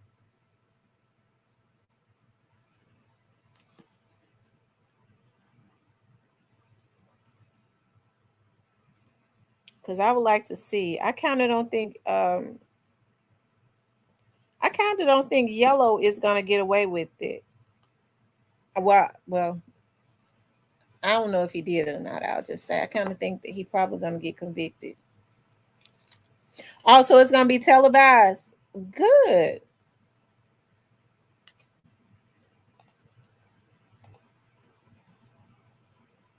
Hold on, y'all.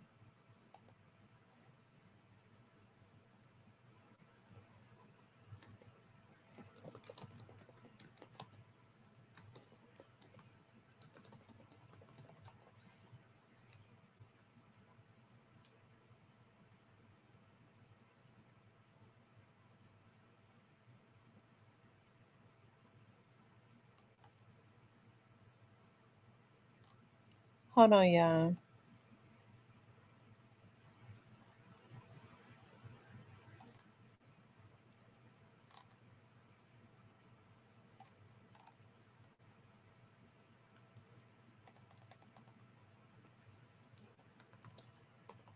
Hold on, y'all.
Hold on, y'all.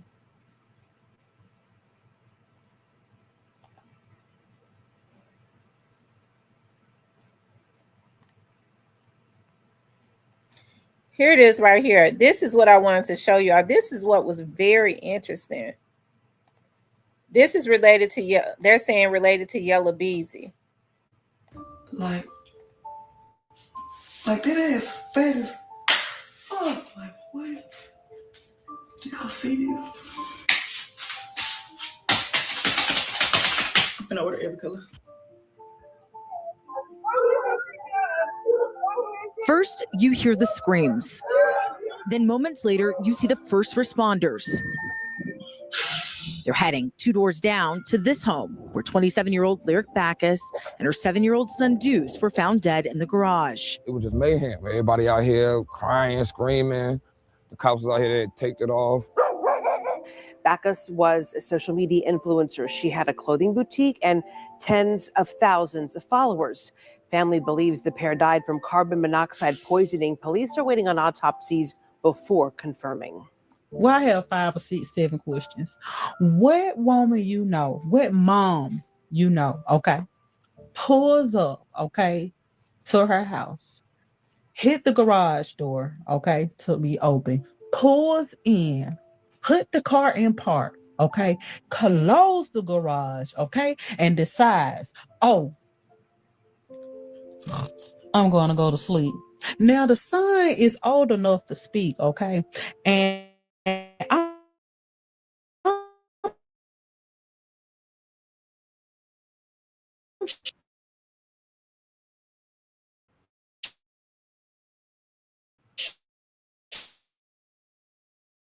sure he would have been saying, Mom, come on, let's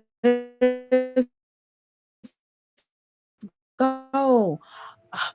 Let's go in the house. Wake up. Like the perfect, but it don't make sense. Oh, so now we're supposed to believe that a woman who built a whole empire dies in her garage by accident the same day she might have been ready to expose her baby daddy. Moving on, because this case got me heated and y'all need to hear. Okay, so basically the gist of it is they're saying that this was Yellow Beezy's son, and they says that she had just posted about the day before on social media that she was getting ready to expose who her father was and expose her son's father. Her family is saying that it was everybody already knew. Okay, it was known that Yellow Beezy was the father of her son. Okay. And this was right. She was, this happened right before he was indicted, I do believe. This. Ladies, let me ask y'all something that's going to make you think twice about the men you're protecting. If your man told you to keep your relationship secret for 7 years, would you do it?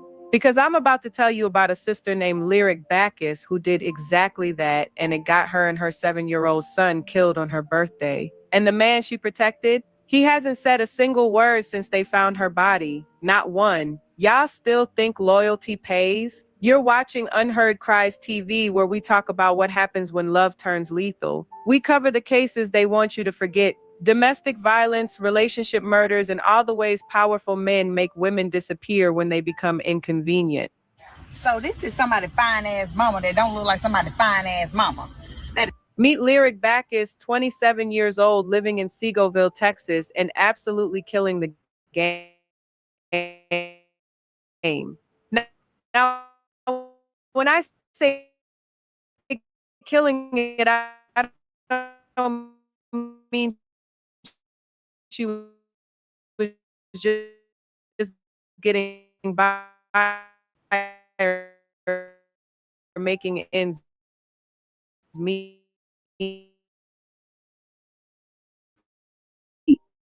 This woman had built herself a legitimate empire from.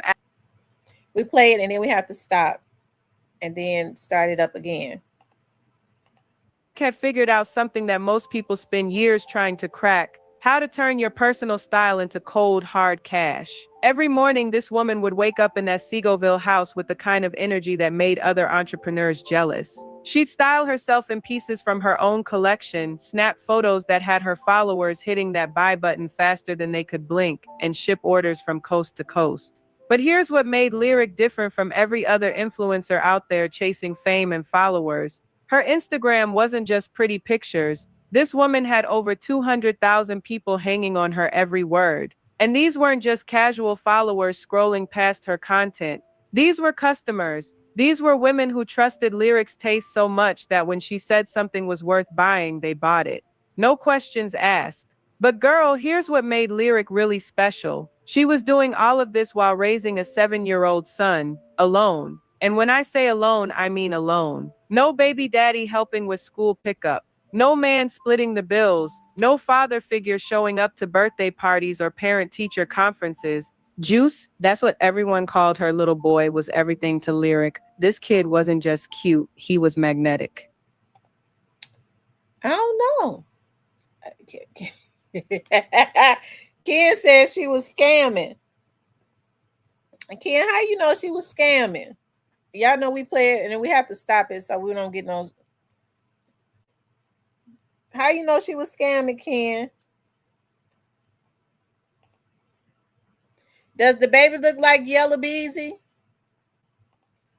When Lyric would bring him into her content, her comment section would absolutely explode. Heart emojis, love reactions, people begging for more content with him. I was concerned about the little boy. Like, is he at school? Like, 'cause I know him and my daughter go to school right here. He was in first grade at the local elementary school doing his homework at the kitchen table.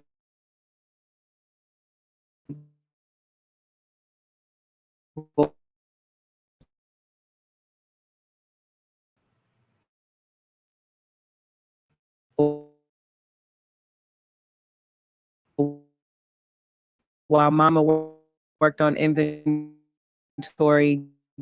going on weekend trips that somehow additional wealth while being the mother she never had growing up. Now here's where things get interesting, and by interesting I mean suspicious as hell. For all of Lyric's openness about her business, her success, her daily life with Juice, there was one topic that was completely off limits. One question that would make her change the subject faster than you could ask it. Who is Juice's father? Y'all, I need you to understand something about small communities like Seagoville, Texas. Population barely pushing 16,000. This is the kind of place where everyone knows which car belongs to which family, where neighbors still wave from their front porches, where a success story like Lyrics becomes the talk of every barbershop and beauty salon within a 20-mile radius. In a community like that, people notice things. They noticed how Lyric always showed up to school events alone. They know. Okay, we have to play it and then stop it. They said they think that he is the pappy. He looks like him. He definitely looks like him.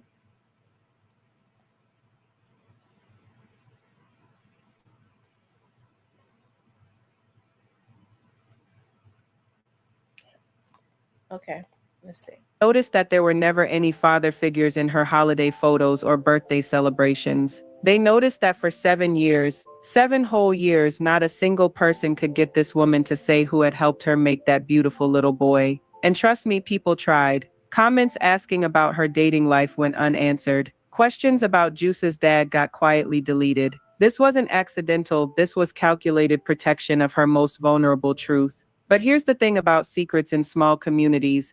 They don't stay secret, they become whispers. And those whispers, they follow you everywhere. At Juice's school events, other parents would observe how Lyric always arrived alone. During community gatherings, folks would watch her interact with her son and start making their own connections. Physical resemblances don't lie, y'all. And in Dallas's tight-knit social circles, certain resemblances to certain local celebrities became conversation topics at hair salons and barbershops. The Dallas music scene is smaller than you think. Insiders know things. They recognize patterns. They've seen this movie before. Successful, intelligent women who build their own brand.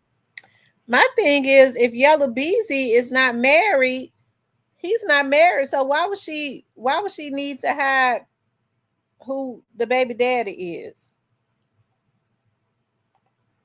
Brands while maintaining careful distance from their children's famous fathers. Women who understand the rules of a very particular game. Now, I can't confirm this because the man in question has stayed silent as a church mouse, but sources in the Dallas music scene have been whispering for years about alleged connections between Lyric and a prominent rapper.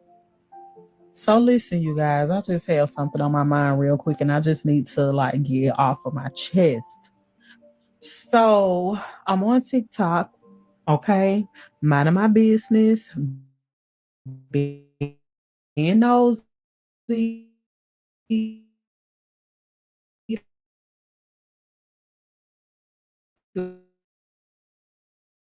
Like I always do.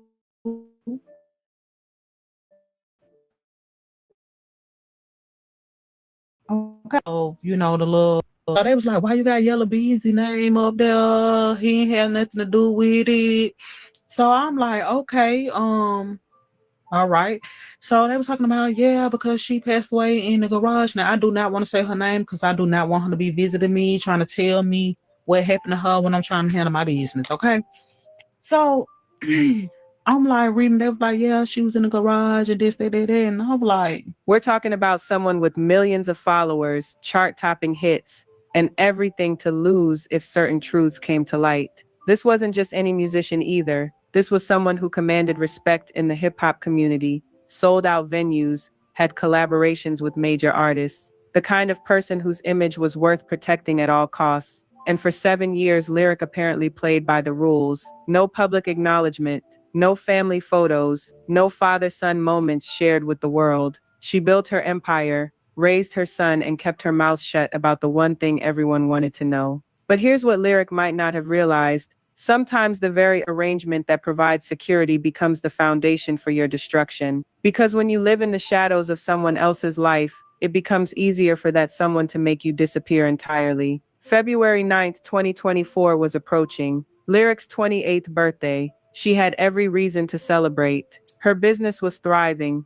Her son was healthy and happy, and she'd built the kind of life most people only dream about. But what she didn't know was that this birthday would be her last, and the secret she'd protected for 7 years. It was about to become the reason she and Little Juice would never see another sunrise. Because here's what sources close to Lyric later revealed. Her 28th birthday had become more than just a celebration. It had become a breaking point. After 7 years of keeping someone else's secret, after years of protecting a man who wouldn't even acknowledge her publicly, Lyric had apparently reached her limit. Friends say she'd been talking about setting the record straight, about telling her truth. Some even claim she'd been drafting text messages that would expose everything she'd been hiding for 7 years. Let me tell you something. When a woman who's been silent for 7 years finally decides to speak up, that's when she becomes dangerous to the men who've been using her silence. And dangerous women, well, they have a way of ending up dead. February 9th, 2024. Lyric Bacchus woke up with the kind of energy only a birthday can bring. 28 years old, successful business owner, devoted mother. She had every reason to celebrate. Her Instagram stories that morning showed her usual radiant smile, makeup perfectly applied, excitement radiating through the screen. Birthday girl mode activated. She captioned her morning selfie. The comments flooded in immediately. Hundreds of heart emojis, birthday wishes, love from her loyal followers. Everything looked perfect. Everything looked normal. But here's the thing about that word normal. It's usually the calm before the storm. The morning routine was typical. Getting Juice ready for school, packing his backpack, sharing their usual mother-son banter over breakfast. Neighbors later recalled seeing them leave together around 7:30 in the morning. Lyric walking her son to the car with that protective hand on his shoulder she was known for. She dropped him off at school. Okay, y'all know I can't play it all the way through. I have to play some and then stop it. They said, didn't he pay for the funeral service? I don't know. According to this, he didn't.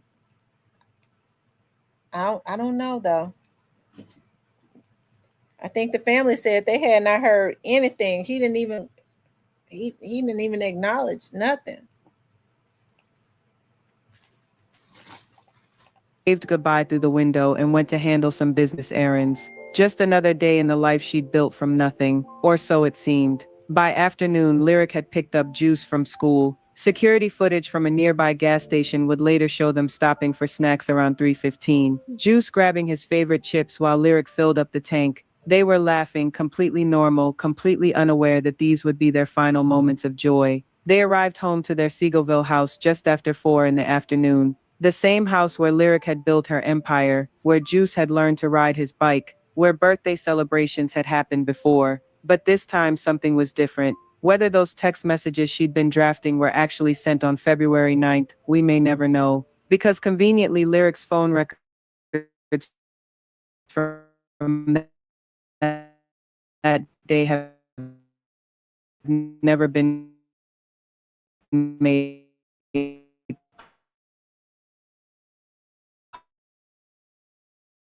public. But what we do know is that between 4 o'clock when they got home and 8 o'clock, went 4 hours without checking your phone, without responding to a text, without posting on social media, on your birthday for that matter. I mean, I might get not responding, but at least coming online to see what's happening on that special day of yours. Because that's exactly what happened with Lyric. And for a woman whose entire business depended on staying connected, that should have been the first red flag. By 8 o'clock, her best friend Jessica was calling repeatedly. By 9, family members were texting frantically. By 10, panic had set in. Lyric never missed important calls, never went silent on her birthday, never left people wondering where she was. At 11:47 at night, Jessica made the call that would change everything. Begin tonight in Dallas County, where detectives are investigating the death of a mother and her little boy. Seagoville police were called to a welfare check last week when relatives couldn't get in contact with them, and officers found the mother and son both unresponsive inside their home. It was just mayhem. Everybody out here crying and screaming. The cops out here had taped it off. The community response was immediate and heartbreaking. Within hours, flowers appeared on the front lawn. Neighbors gathered in small groups trying to make sense of what had happened to the woman and child they'd watched build a life together. But here's where things start getting really suspicious, and I need y'all to pay attention because what happened next doesn't sit right with me. And it shouldn't sit right with you either. Now, the family believed the pair died from carbon monoxide poisoning. The police were waiting on autopsies before confirming anything. But the community started asking questions that nobody wanted to answer. Well, I have 5 or 6, 7 questions. What woman you know, what mom you know, okay, pulls up, okay, to her house, hit the garage door, okay, to be open, pulls in, put the car in park, okay, close the garage, okay, and decides, oh, I'm going to go to sleep. Now, the son is old enough to speak, okay, and I'm sure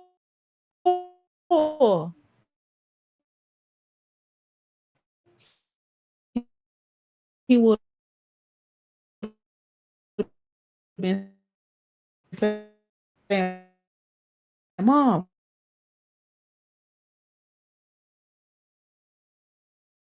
come on, let's go. Let's go in the house. Okay, here it is. Okay. So I just have a question. What y'all think about it? Because I just feel like y'all sweeping up under the rug too easy for me. Okay. It sounds easy, don't it? It sounds like the perfect, but it don't make sense to me. Just help me out. So as a parent, your kids in the car, you don't mind. You open, you do all these steps. Do. These are steps that has to be done. Okay? Please don't tell me she bagged in. Okay? I'm just saying. All these steps that has to be done. Open the garage, put the car in park, close the garage. And you decide to snuggle in the front seat and be like, because I want to get in my bed. I don't know.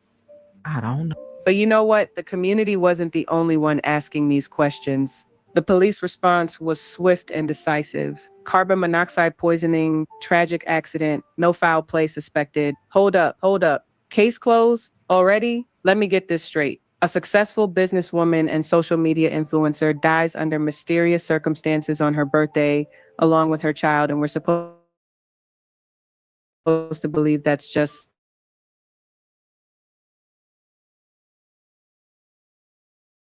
an accident. No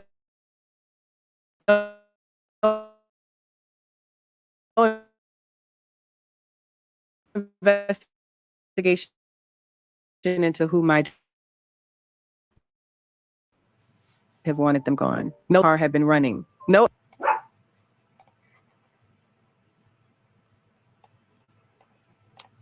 explanation for why a successful businesswoman and her young son would be sitting in a garage with a running car on her birthday. No discussion of whether the garage door opener had been tampered with.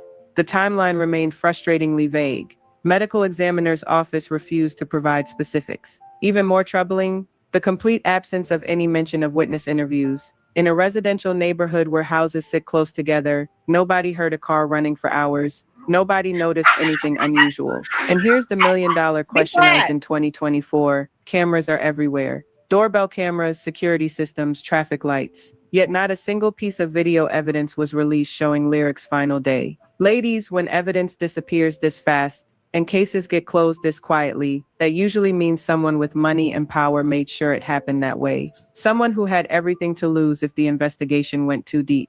But you know what the most telling part of this whole situation is? The professional silence that followed, while Seagoville mourned, while the community demanded answers, while Lyric's friends organized vigils and asked hard questions, the alleged father of her child, radio silence. Not a tweet, not an Instagram story, not even a generic rest in peace post. Nothing. Now I want you all to think about this for a second. If someone you'd allegedly been connected to for 7 years died under mysterious circumstances, along with a child who might be yours, what would your reaction be? Even if you had to keep the relationship private, wouldn't you find some way to acknowledge the loss? But this man couldn't even manage that.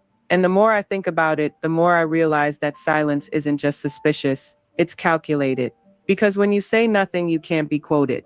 When you don't acknowledge someone publicly, you can't be connected to them legally. Moving on, because that's silence. It was about to get even louder. Legal experts understand the strategy, right? When you're potentially connected to a high-profile death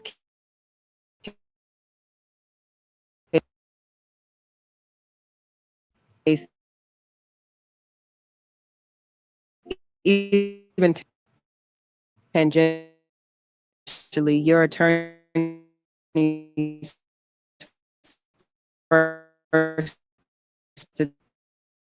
advice is simple: say nothing. Every word can be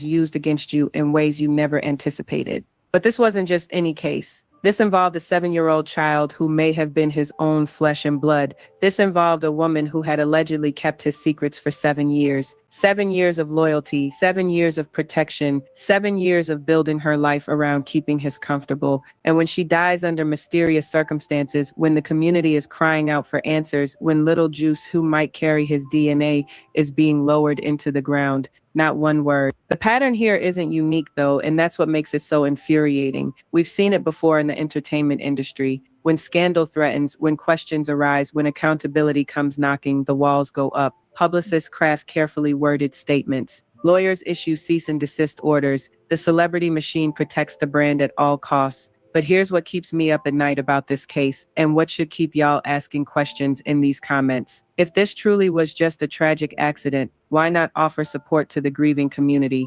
Why not honor the memory of a woman who had allegedly been part of your life? Why not acknowledge a child who may have carried your DNA? The questions multiply with each passing day. Was this silence guilt? Was it legal strategy? Was it simple indifference? Or was it something much more calculated? The final act of a man who had spent 7 years treating a woman and child like they were disposable. And let's talk about those text messages that apparently never got released. Because you know there had to be communication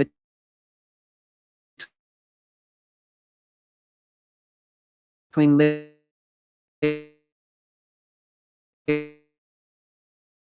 Lyric and this alleged father.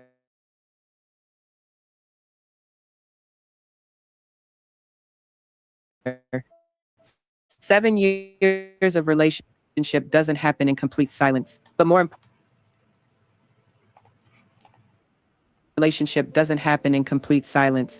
importantly, sources close to Lyric claim she'd been drafting messages in the weeks before her death, messages that would have exposed everything she'd been keeping secret. Friends say she was tired of living in the shadows, tired of protecting someone who wouldn't protect her back. And on her 28th birthday, she may have finally decided to hit send on those messages that could have destroyed his carefully crafted image. But here's the million-dollar question: if those messages were sent, where are they now? Why haven't Lyric's phone records from February 9th ever been made public? What happened to the evidence that could have shown us exactly what she knew and who she was threatening to expose? The investigation wrapped up faster than a drive-through order, but the questions linger. Who benefits from keeping this case closed? Who had the influence to make sure certain evidence never saw the light of day? And why was the community's demand for answers met with such institutional silence? Let me tell you something that every woman watching this needs to understand.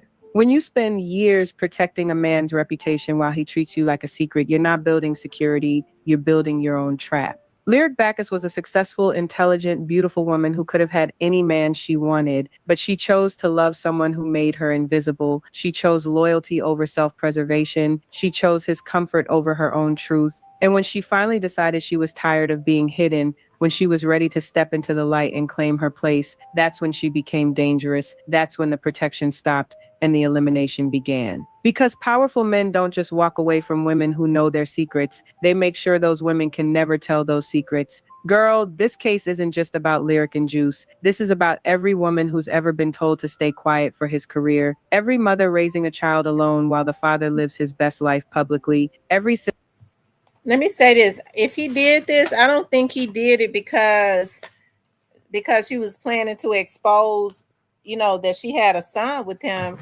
If he did this, it was because she knew some stuff that's probably going on with him right now, because this happened in February of 2024. So this happened 2 years ago. When was he indicted? When did they indict Yella Beezy? Sister who thinks that keeping his secrets will somehow make him choose her. Here's my final question for you, and I want honest answers in the comments. When you look at this case, the mysterious circumstances, the rushed investigation, the calculated silence from someone who allegedly shared 7 years with this woman, what do you see? Do you see a tragic accident? Or do you see what happens when loyalty flows in only one direction and secrets become more valuable than lives? What really happened in that garage on February 9th, 2024? The official answer is carbon monoxide poisoning, but the real answer, that's still out there waiting for someone brave enough to speak up. Drop your theories below, subscribe and hit that notification bell, because cases like this don't get solved by staying quiet. They get solved by communities like ours who refuse to let the truth stay buried. Lyric Bacchus and Juice deserved better. They deserved protection. They deserved acknowledgement. They deserved the truth. And until we get it, their story will continue to be told. Because when powerful people think they can make problems disappear, it's up to us to make sure those problems stay visible. So what? You think this was really just an accident? Or do you see the pattern that I see? Another successful Black woman silenced when she became inconvenient to a powerful man. I said what I said. Your move, Dallas, period. If you want to see more cases. Wow. So what do you all think? They had video from the gas station of her and her son laughing and playing. She was pumping gas and he went and got him some chips, like moments before she pulled in her garage. Do you all think that she committed suicide to the side? I don't. And they said her friend said she was getting ready to expose him. Now they're saying that that the baby was his. She knew his secrets. I don't think that's what she was going to expose. I think she knew about what was this. I think she knew a lot of detail about what he's get ready to go to trial for right now, because she was taken out, or this happened in February of 2024. What do you all think? Type in the comments if y'all think it didn't have anything to do with it. Ken said she was a scammer. She could have been, Ken, but do you think that Yella Beezy has something to do with this? Because her friends and family said he didn't even reach out to even acknowledge that her and the baby were no longer here. Or y'all think it was a freak accident? But who sits in a garage with the car on and get carbon monoxide poisoning?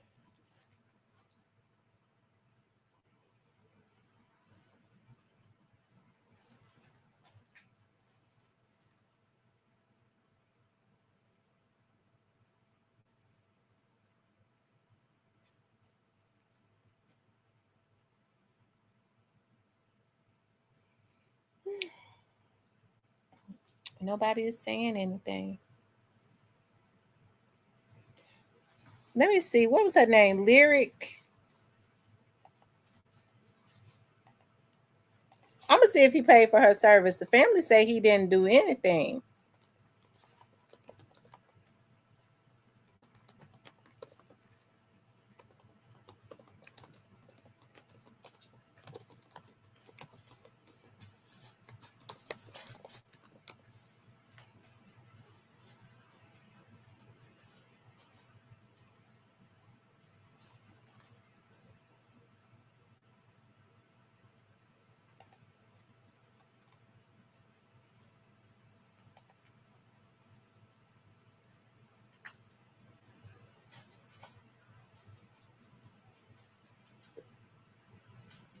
She said it sounds like somebody wanted to silence her. Yeah, especially if she had just posted she was getting ready to expose some stuff. He might have been scared. She had been with him for 7 years. So I'm sure she knew all about the Mo3 stuff.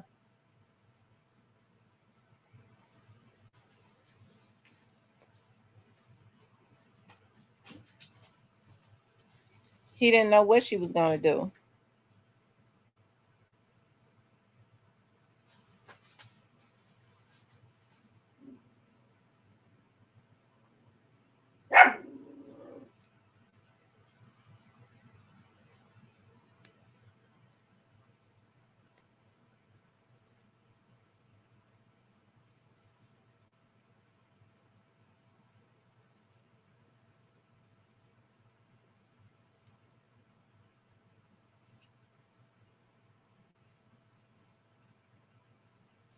Mm.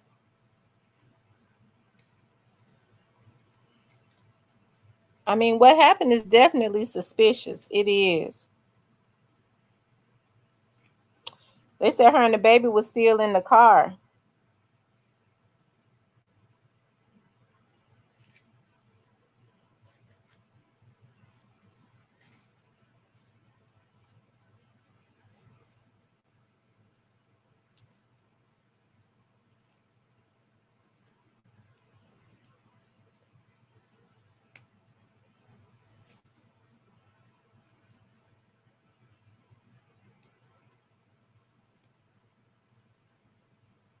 Y'all make sure y'all hit the like button for me. Y'all, it seems like it's just taking forever for me to take these braids out. I'm still trying to take braids out.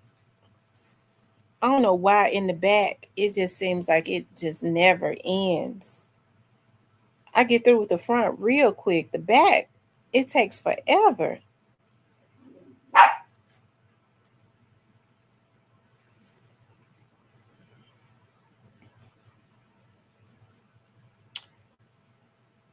I tell you.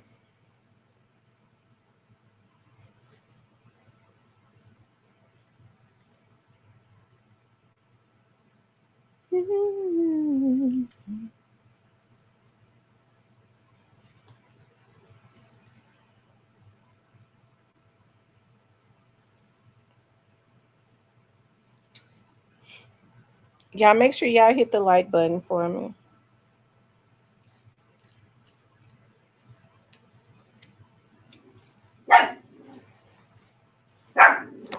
What else been going on in the news? Like I said, I've been paying attention to that little Dirk stuff very closely. I have. I find that extremely interesting. This situation with Dirk. I wonder, has Dirk been given a trial date, or they still indicting him on stuff? They still superseding indictments and all of that. They doing everything they can to make sure Dirk is buried. They're gonna get him on. They're gonna try to get him on something. And if he gets off, if Dirk gets off, shoot, everybody turned on him. He just need to go home, and I mean, God gonna get him on the back end anyways, because he got to pay for what he did. But I'm sure he going through a lot right now. He getting a lot of his payback, you know. But because when you sit up and you kill people, you conjure them demonic spirits. They, you know, the Grim Reaper comes to, them spirits surround you, and you have to pay for that.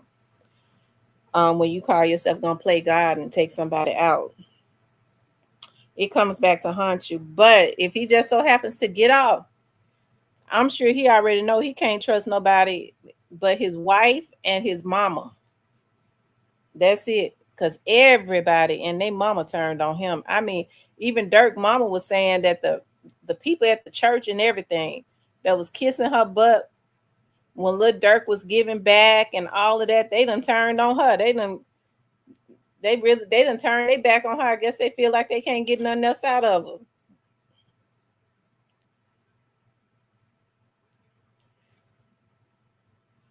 I mean, but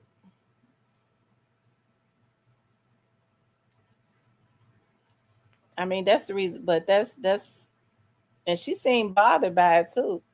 That's the reason why you have to know who you are when you dealing in celebrity stuff, because people will build you up, and they'll be the same people to try to tear you down. So that's why you have to know who you are, because if you believe what people say when they praising you, you'll believe them when they start to down you.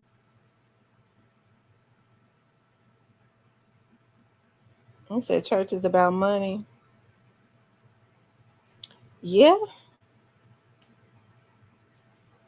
Yeah. And here's the thing, it's a lot of good pastors, but I think some of these pastors that was just like pimps, like they've made it really bad for like a lot of the younger generation. They don't trust that you had them, not even believing in God based on some of these pastors, what they do.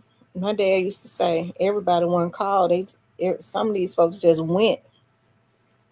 And that's the truth. They say, I was called. Now you weren't called, you just went.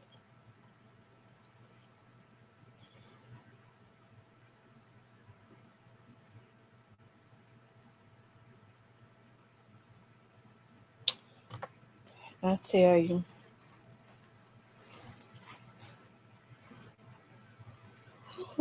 Y'all, what else has been going on? It's open topic, so we talk about anything. I'm cutting braids and stuff out.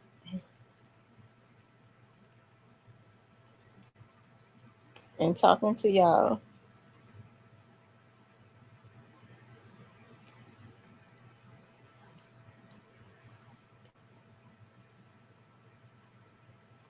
And then after I finish, I'm going to shampoo my hair and condition it real good.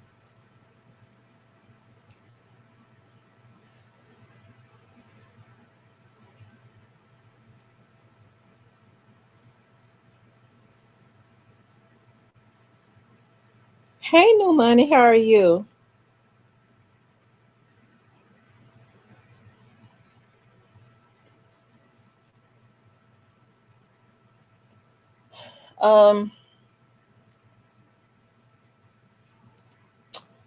I don't know, y'all. I was also thinking about, y'all, what is it going to take for our community to get better?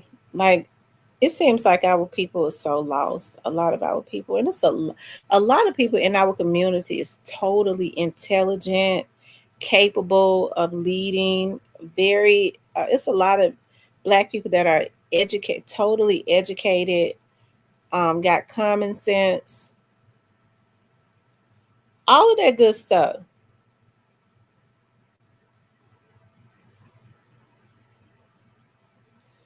But it just seemed like our community is thrown off. And it's got a lot to do with us, too. Because, I think, especially with the leadership in Memphis, a lot of the leadership, some of these people get into leadership, or they become kind of well known.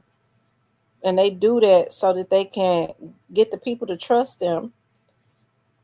And then what they start trying to do is promote people that are no good for the community because they pay them money. So, yeah, we got to get rid of bad apples. But, I mean, But people like, why isn't that happening? What are y'all over there doing? Get over here. Why isn't get over here? Why isn't that happening though?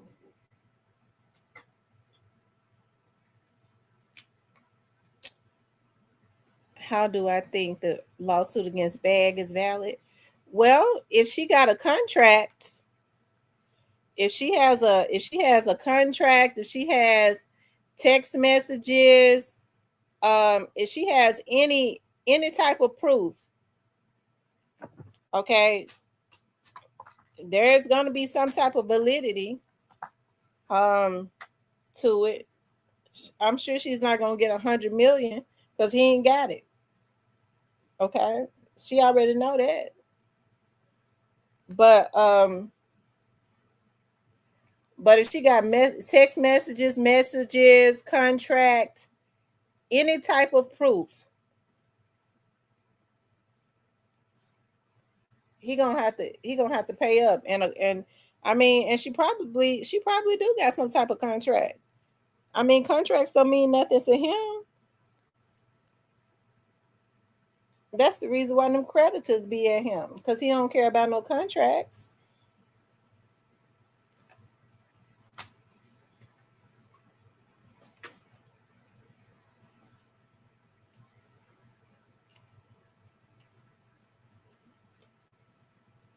Mm-hmm.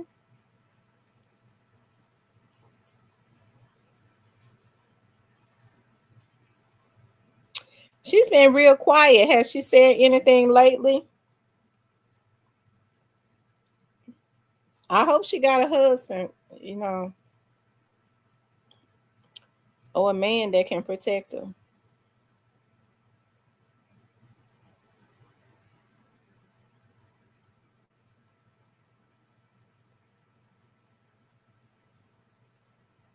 Hey, Ebony.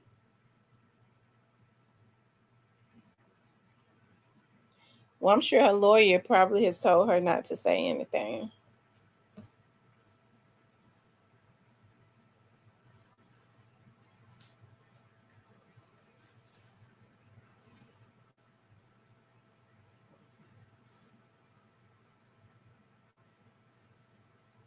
So I'm sure she's probably just looking to get some type of settlement. And if she got the paperwork, she gonna get it. Not unless he filed bankruptcy or something.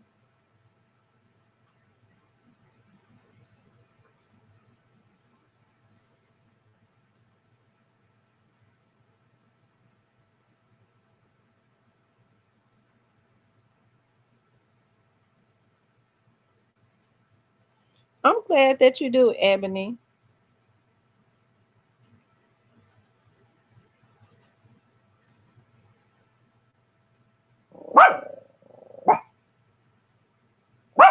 Thank you for the flowers and the jewels. Thank you so much.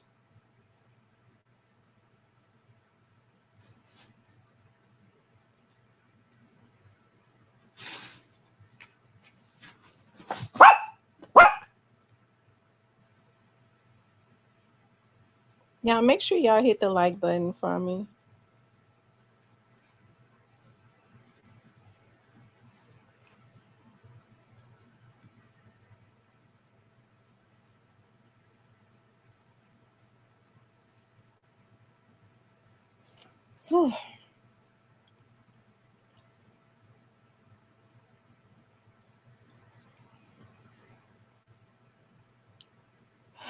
I guess I got, let's see, 2, 4, 6, 8, 10,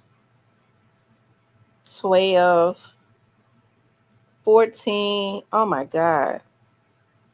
16, 18. I still got 19 braids. Oh my God. Oh, I don't care how many I take out. It seemed like it just 19 braids is a lot of braids. I don't know. I guess they be having them bunched up in the back because it seemed like it'd be more in the back than the front.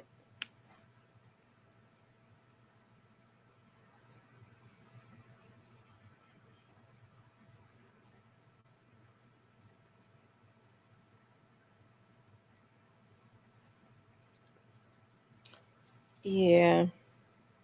I wonder if Moneybagg is gonna put out an album. Is he going to put Finesse was on live earlier.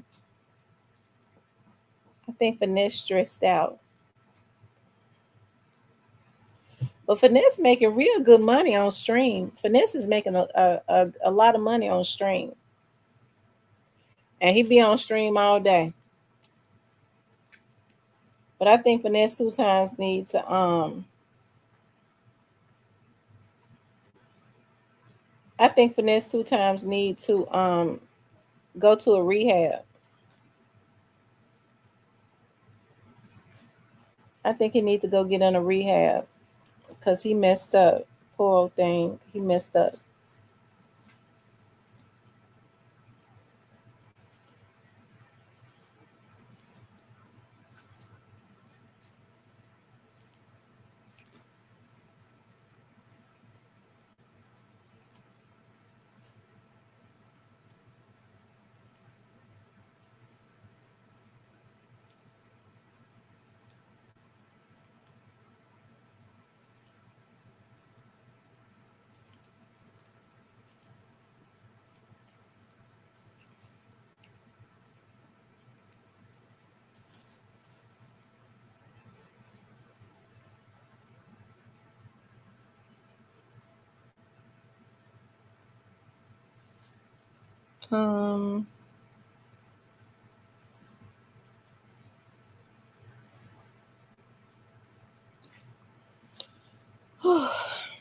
So I guess I got 18 braids left now. Shoot.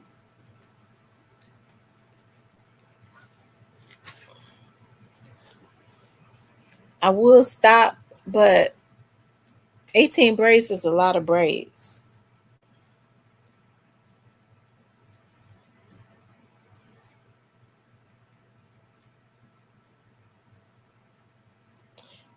Maybe I should wash my head with the braids in there. If they're soft, they might just slide on out.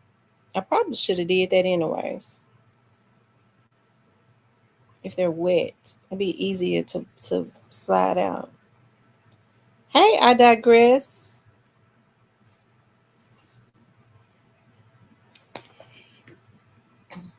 I don't have anything in particular to talk about today. I just wanted to get on and chat with you all and let y'all basically bring up the topics. Yeah. There's a lot going on in Memphis. I've been seeing quite a bit of shootings. It's sad. Like I've been seeing a lot of shootings in Memphis. Like it's really disturbing just to see all of these shootings and stuff. How people are just messed up. Hey Tam, when will you be bringing the black doctor on? He's an Indian doctor.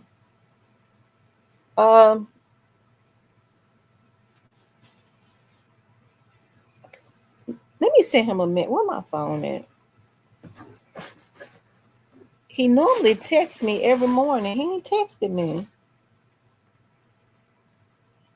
I'm gonna send him a text message tonight and see if he'll come on tomorrow. Because we need him to come on to speak about some things. Where my phone at?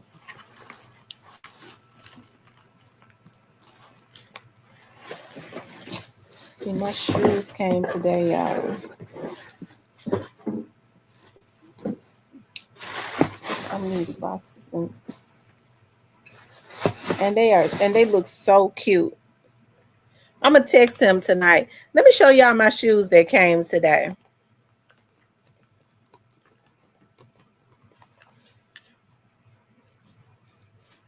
Y'all know I've been showing out, y'all. I got on the scale this morning. I've lost more weight. Oh, y'all. Oh my God, y'all. I am so getting back to myself. I am so freaking happy. Let me show y'all my heels that came today. And they look cute on me.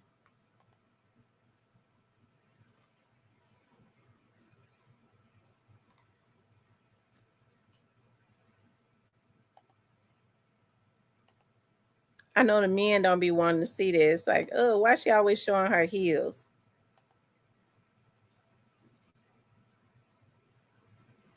Here they go right here, y'all.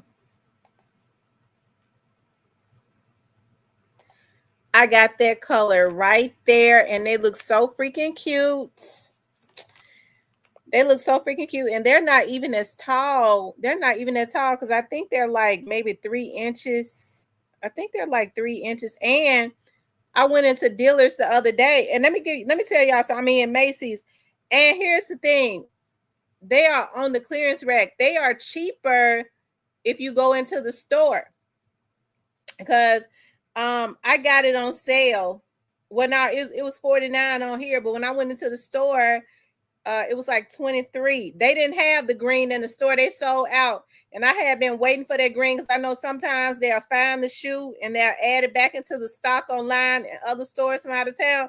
I have been checking every day. I saw one in a size 8 the other day. They had just put it up.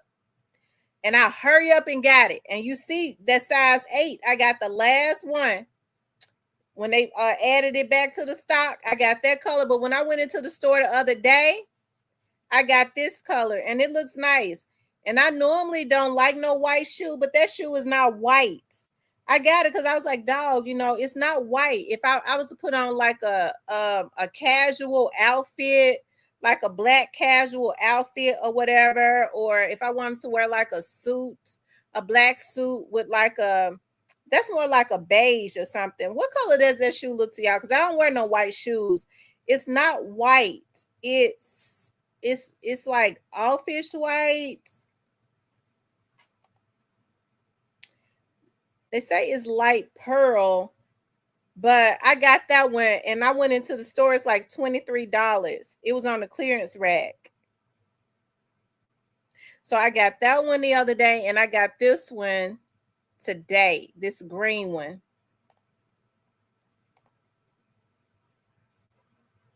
And I'm gonna tell y'all something. I like that brown. That's a brown right there. I kind of like that brown. If when they take that brown on sale, I might get it.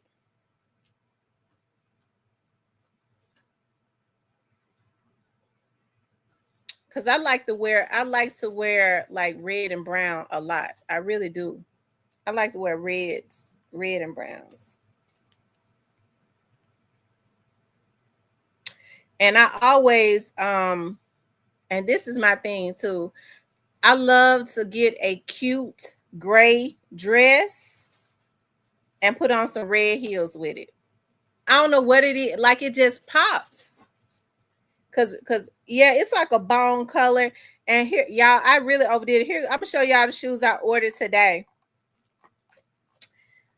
I ordered them today, y'all. I did too much, but they are on sale.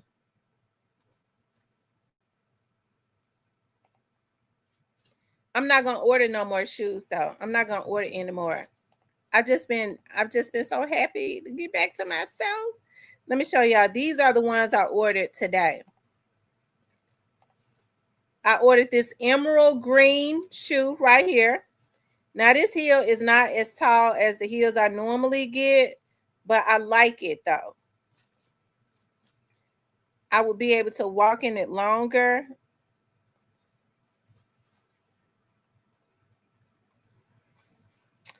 It's almost 3 inches. It's almost 3 inches. I got this emerald green and I got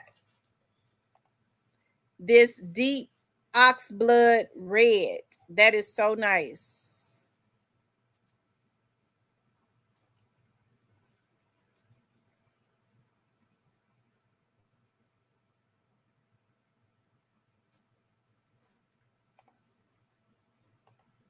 You could dress those. You could dress up in those shoes.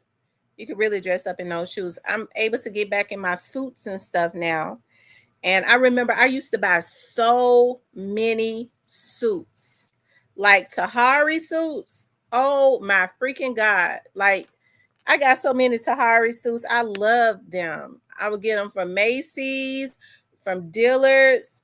I had gained all that weight. I had stopped buying suits because I was like, I refuse to buy a size 12 or a size 14. I was like, I refuse to buy a size 12 suit or a size 14. So I am not going to buy any suits until I can get back into my 10s. And y'all, I've lost so much weight. And look, I got on the scale today. I lost 29 pounds. I've lost 2 more pounds. So my mama was like, oh my God, girl, you looking just like my mama again. I look just like my mom's mother. Like the dress I got on today, I bought this dress from Kohl's, and it is such a nice dress. If my hair, I will show it to y'all. If my hair I wasn't looking like Aquanisha, somebody will screenshot me. And it's like I could not get in it. When I pulled that dress, I was like, let me try my dress on. When I pulled that dress down, it got over my breast. My back ain't big no more. I mean, my breasts have gone down some, but I had gotten out of, y'all, my back had got so wide. I was like in a 30, I couldn't wear my 36D bras no more. I couldn't wear them. So I was like in a 38D, a 40D. I didn't like it. Y'all, I've been getting back in my 36D bras. I put my bra on, my 36Ds, and I buckle it up and my breast is straight up. I was like, oh my God. I'm gonna show y'all the dress. Child, I am never gaining that much weight. Don't y'all know at my biggest, y'all, I thought that I couldn't lose weight. I thought that I could not lose weight. I was like, Lord, what is going on? I can't lose weight. Even when I wasn't eating, I was not able to lose weight. I couldn't take the Phentermines because they make my fingers hurt. So I was like, I don't know what's going on with me, but it was a hormonal thing. Of course, I was depressed. After my dad died, I went into a depression. So it was just all of that going on with my body.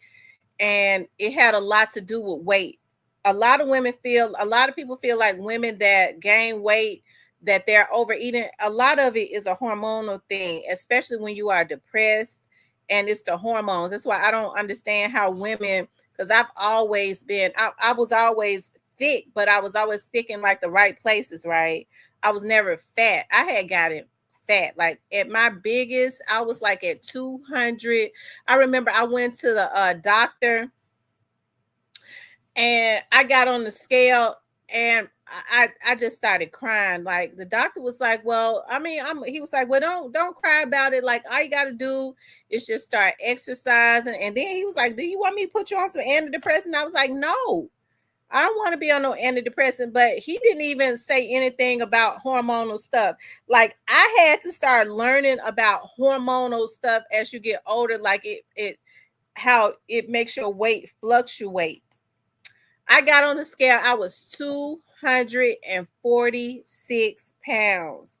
I was crying. I called my mama crying. I was so freaking depressed. I was. And to have lost so much weight now. And I go to my kickboxing class. And I thank God, I don't have no meat that hang. Because even when I was carrying that weight, it didn't look like it. People was like, you don't look like it. It always looked like I was 220 pounds or something like that. But to have lost that much weight, to be getting back into my clothes, because when you gain weight, your feet get wide. I couldn't wear my heels. I refused to buy stiletto heels because I have so many. I got over 500. But I've been giving some of them away because I don't wear some of them no more. But I was like, dog, the shoes were tight on my feet. I just didn't feel right. I couldn't get into none of my suits. I couldn't get into none of my sundresses. So what I did was I bought all the Victoria's Secret tights. So this is how I would dress myself up. My attire, especially in the wintertime, was I would buy Victoria's Secret tights and cute shirts and boots. Okay, stretch pants, big shirts and boots, or big balloon dresses, because I still, my legs and stuff was still nice. So big balloon, big swingy dresses, okay, with flip-flops. And to be able to strut in my stiletto heels and stuff now, I went into a meeting the other day. My coworkers was like, "What? Where you going?" I had them stilettos on stepping. I was like, "This is me. This is, this is how I am." Y'all may not have known that, but this is like I'm just like back to my normal self. This is how I always was. Ask anybody with MPD, anybody that knew me when I was working at 201 Poplar, all those years, they knew me for being a girl with the stiletto heels, walking through strutting in my stilettos. She says, "I'm struggling with weight loss myself. I'm perimenopause and have had fertility issues for 20 years. Oh, wow. Let me tell you something. For that perimenopause, get Black Girl Vitamins. Black Girl Vitamins, get the PCOS. Also email me. I'm gonna give you some stuff to get that red clover and some of that Mary Ruth's iron and stuff like that. And also you need to get you some what is the name of that? Oh my God, that I be taking. Black seed oil. Because see, what iron would do is, and I had stopped taking iron because iron constipates me. So it's not, but that's not good though. You need your mineral and you need your vitamin. The reason why so many people start graying is because they don't have copper. Is a mineral that we need, and it keeps the melanin that we need. Like when we don't have the melanin that we need. I was reading about it. Like your hair starts to get gray, but copper helps to slow the gray process down. And there's so many minerals we don't have. A lot of people think that they're taking vitamins, they're okay, but we need vitamins and minerals. We need minerals even more than vitamins. Send me an email. I'm gonna tell you all the stuff that I'm taking that has been helping me. I've been having so much energy. I'm gonna get me a man real soon, because at first I ain't have no energy, but somebody loosely, because I can't be nobody that's gonna get on my nerves or nothing. But I just been having the energy more, because when you have all your minerals and stuff, it changes. Like I was so sluggish, like I didn't want to do anything. I was tired. I laid around all the time. I didn't have the energy to do nothing. That has totally changed. Y'all, I know y'all hear me say all the time when I say, I've been cleaning out my cabinets. Like I had stuff in my cabinets, like packages in my cabinets from, shoot, I was throwing away some stuff the other day. Like one cabinet, I threw all of the food out, like everything, like stuff that had expired in 2022. I was like, get this shit up out my cabinet, just taking out and throwing out stuff. Like the energy is totally back. And I thank the Lord. I do. I just thank God. Gigi says, yes, Black Girl Vitamins help me with that flat. Yes, and it helps with your flashes too. Yes, it does. I love Black Girl Vitamins and I love Mary Ruth's. Make sure you get you some, and I want the men to do this too. Men are so freaking hard-headed. I want the men to get them some selenium, because that helps to fight off cancer. Selenium, and get an iodine pill and take the iodine pill twice a week. Take the selenium 3 times a week. Thank you, I digress.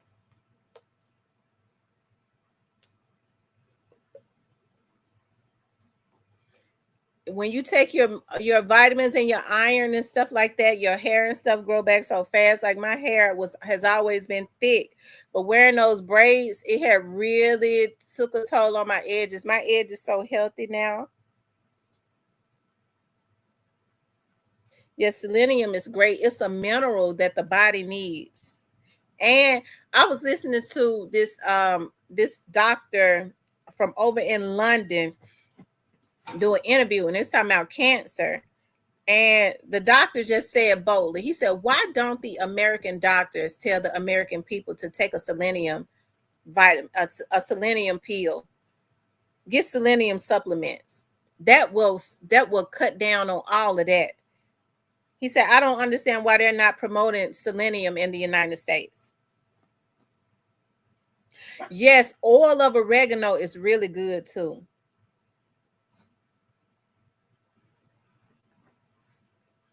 I got some oil of oregano that I ordered from off of it helps to clean out your digestive system. Oil of oregano, like all of that, like the all of that, those tapeworms and stuff that you have in your intestine and all of that, oil of oregano kills all of that.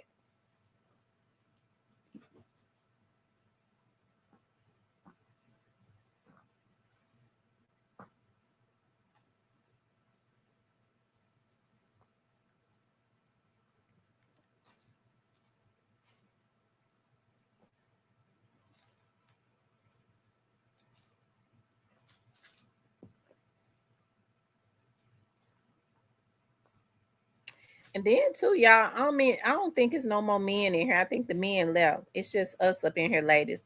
And I'm gonna tell y'all another thing. I was going through the change where my period and stuff was not coming on.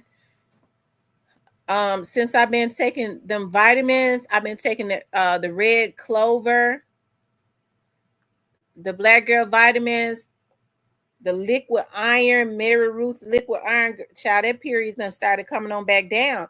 And so I was good with it not coming down. But my doctor was saying though, and these doctors don't want to do anything.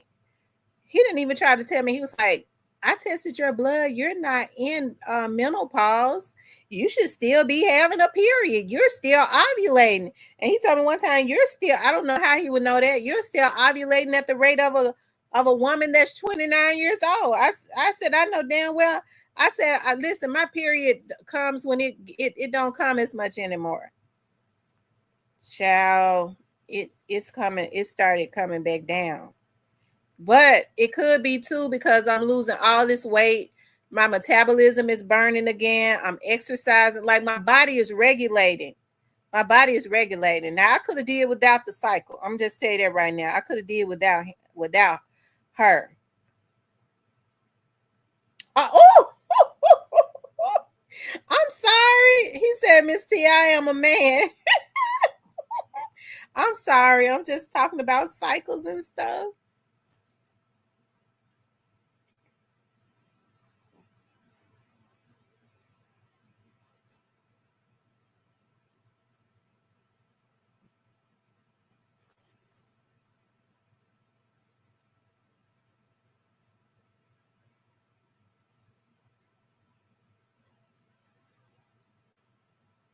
And y'all, jumping rope is good too. I love to jump rope. Jumping rope is good. Jump rope helps you to, he said, I'm 51, all grown. Okay. Jump rope helps you to lose that belly. Y'all get y'all a jump rope. Make sure y'all get a jump rope. You could jump rope at home.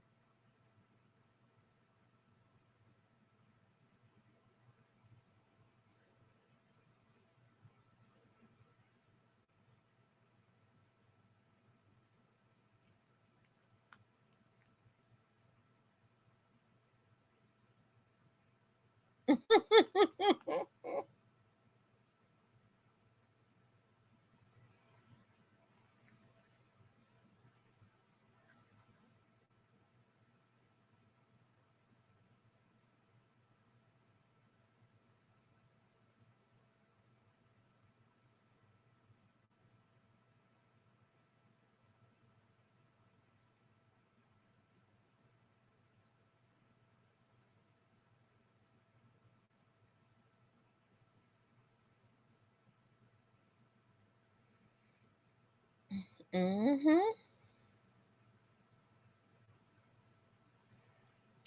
So when you start feeling good, it just feels so good.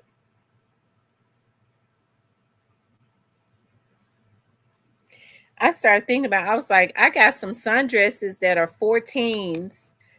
I was buying sundresses and stuff like in extra large and in 14s. I'm gonna give them away.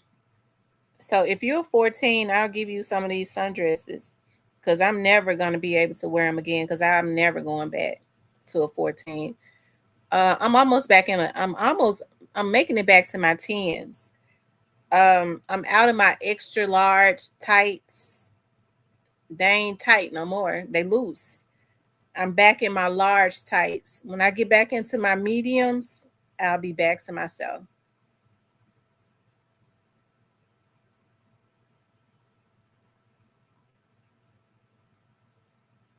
Okay, I got some 14 sundresses. Some of them in that closet I've never even taken the tag off of. And I ain't going to get a chance to wear them because I'm never going to be a 14 again.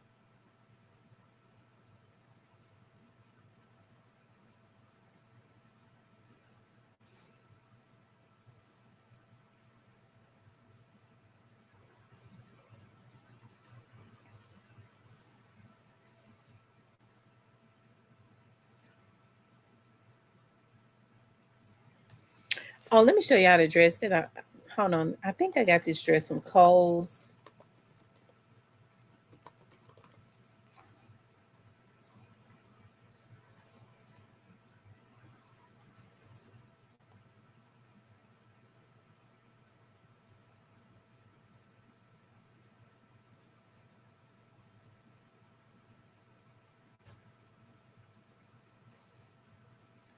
Yeah, make sure y'all hit the like button.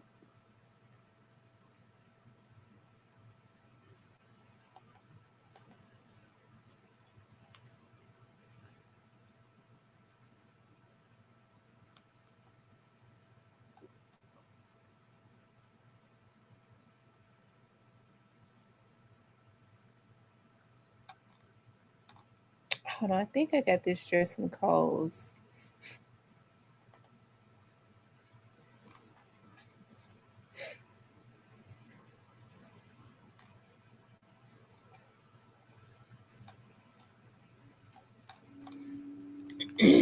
Maybe I didn't. Maybe I got it from Old Navy. Because I've been buying a lot of stuff from Old Navy and Gap. I get a lot of stuff from Old Navy and Gap too.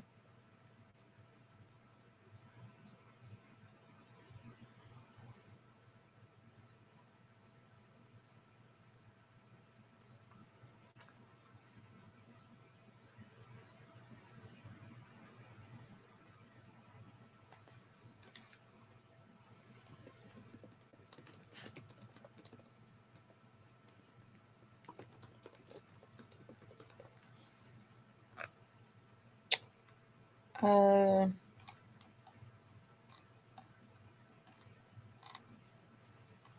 don't know where I got it from. I thought I got it from Kohl's.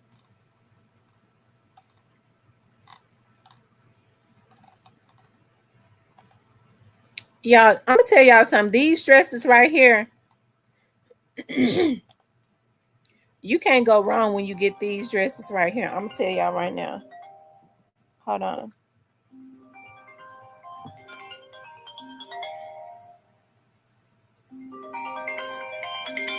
Let's see who this is.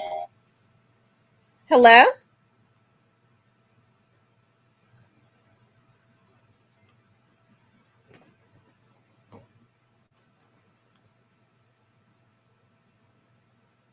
Hold on, y'all.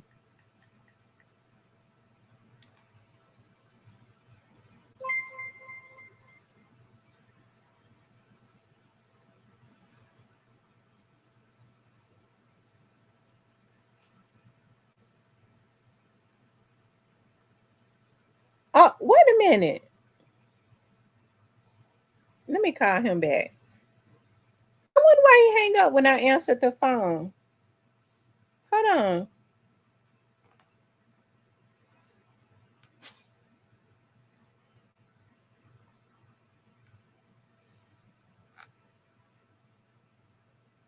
I wonder why the phone ain't ringing.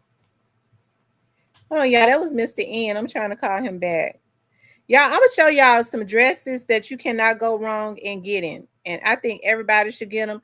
I wear these all the time. They are so comfortable. I love them so much. I wonder why his phone ain't ringing. Y'all, I got that green one. I love that dress right there. Oh my God, it is so comfortable. I love it. And I was able to, I got a large one. I got this green one. I get a lot of compliments. It's big, it's comfortable. And I got the blue one. I don't have that one, but I think I'm gonna get it. I think I'm gonna get that one. That pink one. I don't like that color, but I think I'm gonna get that color. Y'all, those dresses are so comfortable. They're nice, and they're $17. So you can't beat that. And I'm gonna show y'all something else.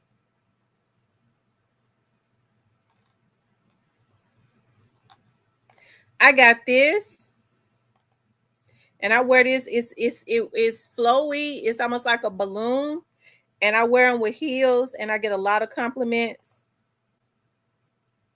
Not that color though. Okay, the color I got, it ain't on here no more. It's $8, but it looks really nice. I got the black one.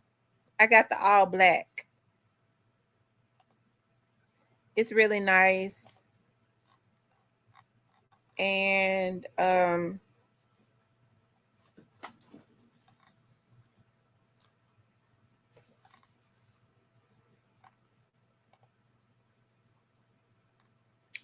I have all of these colors. I love short dresses, comfortable short dresses and flip-flops. I got all of those, and they're only $8. I got all of them, and I wear them all the time. Comfortable dresses and flip-flops, really nice. I got this green one, the short one, and they're really short too. They're really short. I like short dresses though, with flip-flops. I got that color. I got the black. I don't have the navy. I don't have the navy one though. I don't have the navy. That one, those are nice. Oh, and I love dresses with pockets on them. I like short dresses with pockets on them.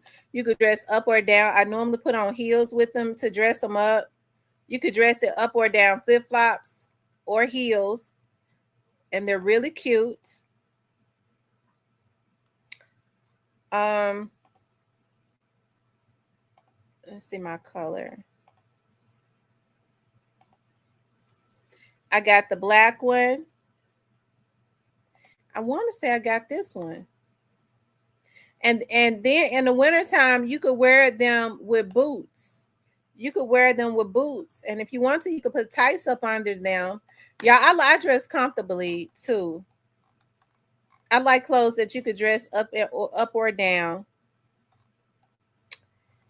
And because I be ordering so much stuff from Old Navy. I'm telling y'all, I order a lot because they run a lot of sales. And their stuff be like $8, stuff like that.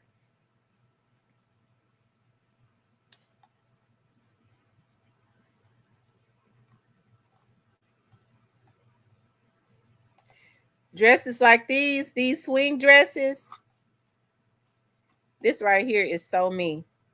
This right here is so me. These swing dresses like this is me. This is so me. My mom would be like, you need to cover them fat legs up. But I love putting on boots and stuff with stuff like this, or putting in some slide-in heels, or you could wear flip-flops. You could dress it up or down. That's so me.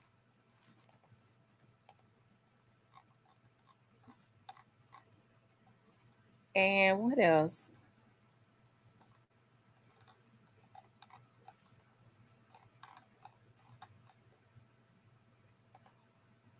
I get my grandbaby a lot of Disney stuff from here too.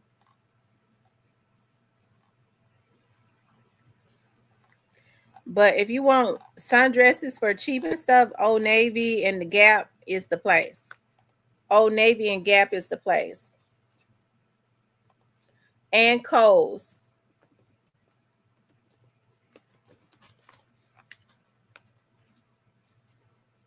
Now these are I'm able to get back into my dresses. Let me show y'all these dresses.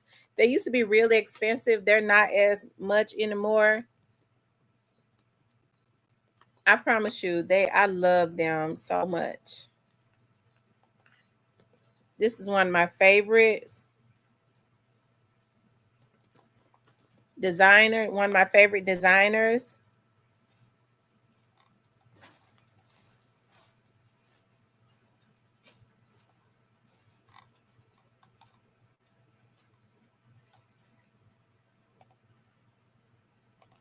Right here. Free people like dresses like this, like these long dresses like this. Oh my God, so me. I got that dress right there.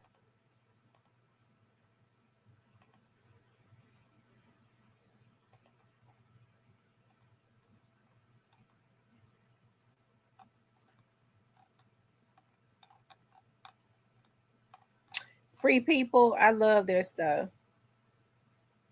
I hadn't seen this one.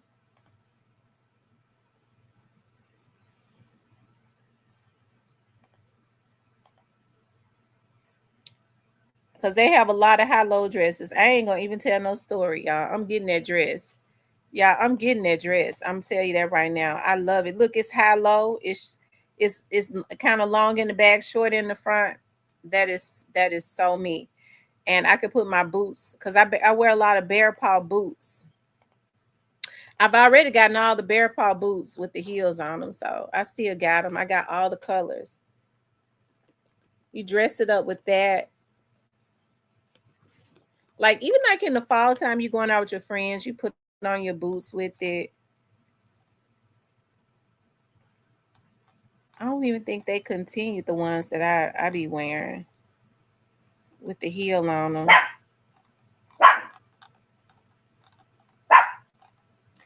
And the fur on them. Hold on, y'all. Let me show y'all.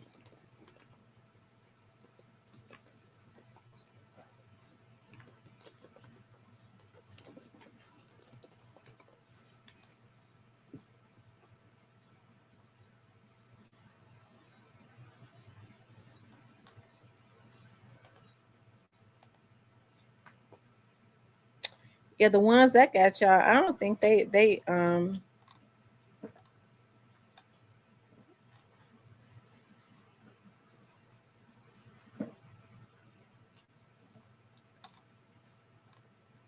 yeah, because see, they selling them on Poshmark now.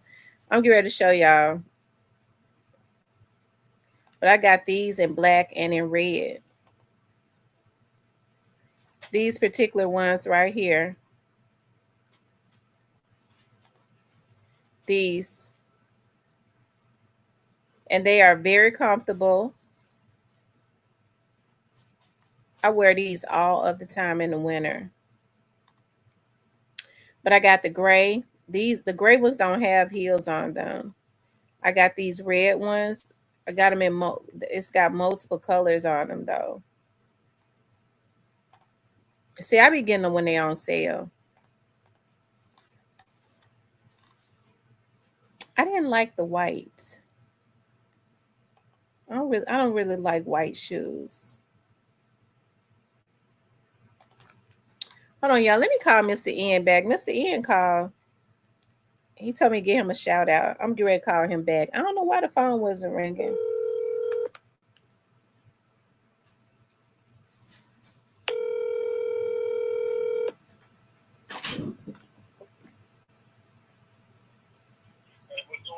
What's up? What you doing?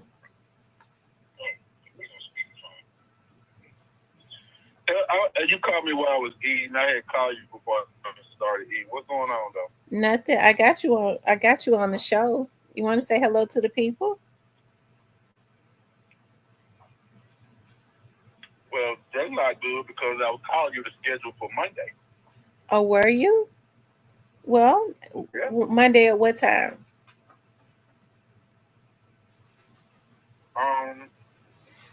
You let me know your regular show time. Okay. Well, you want to come on Monday at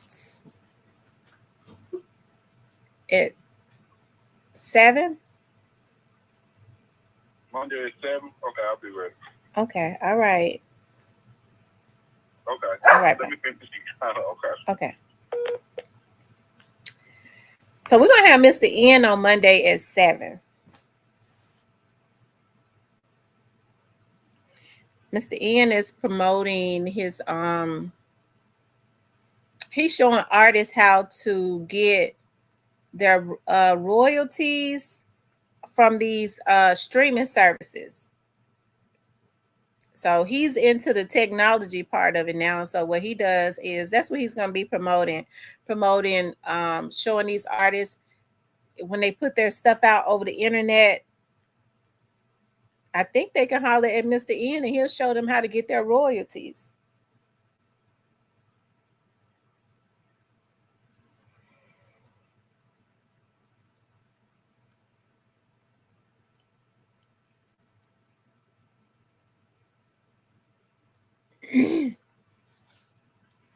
Y'all make sure y'all hit the like button for me.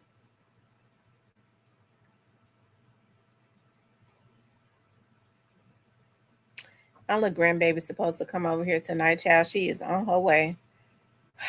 I already know. She probably gonna end up spending the night. And she talks so much. She talk in her sleep.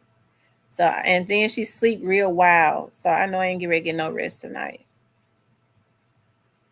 She'll be up talking all night.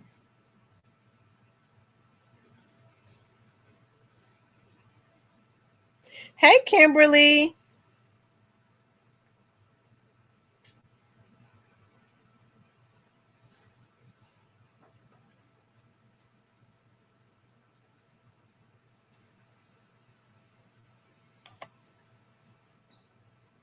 I'm kind of hungry, but I don't want to do no cooking. I wish I had some fruit, but I don't have any fruits. I bought some grapes from Aldi's and they were terrible. I would never buy any grapes from there anymore. I should have went to the Cash Saver and got me some red apples. They have some really sweet red apples. Yes, she do. I love her too. I love her too, child. She is a ball of energy. I'd like to light candles. So I be having candles lit and stuff, smell good candles. And I tell her, do not touch those candles. She be going one by one, blowing them out. And I promise you, I could just take my eyes off of her for a minute. She'd be right in front of me because the candles be on the table. I could be looking at the computer and I look up, all of the candles are blown out. She blew them out anyways. I'm like, when did she get the chance to do that?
These kids are so crafty.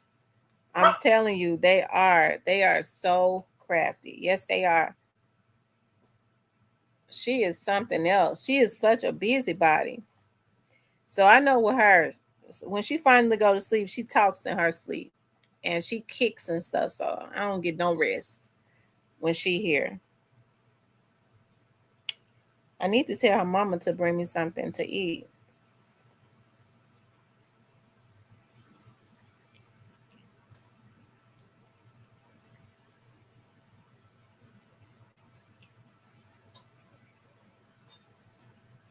Ooh.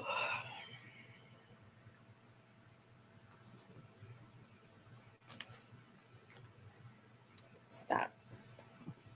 Stop.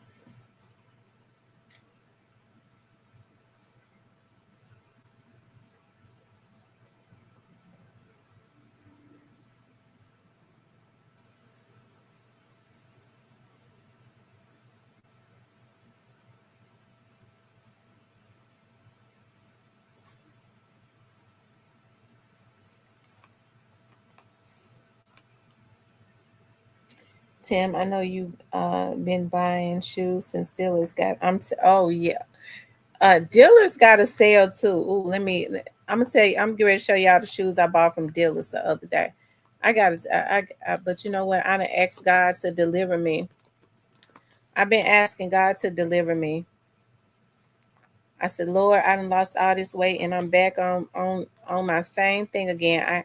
I can't be. Dillard's had a real good sale. I think I got like 4 pairs of shoes for like $87.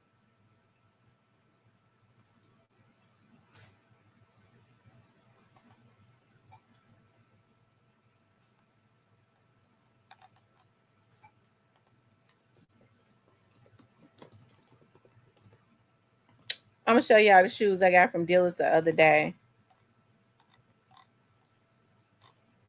If they still got them, they ran them on sale.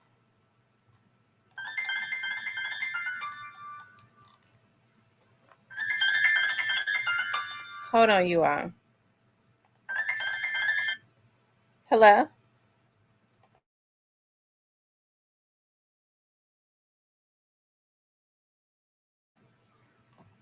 Let's see. Yeah.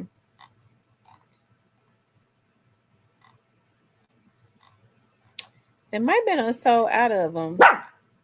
Stop that barking, girl.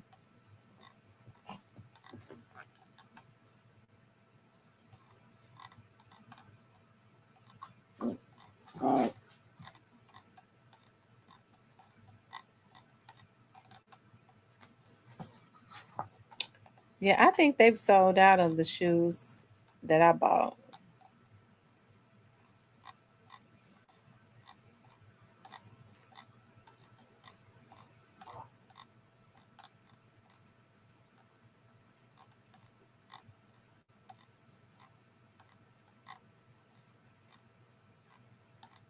Hold on, you all.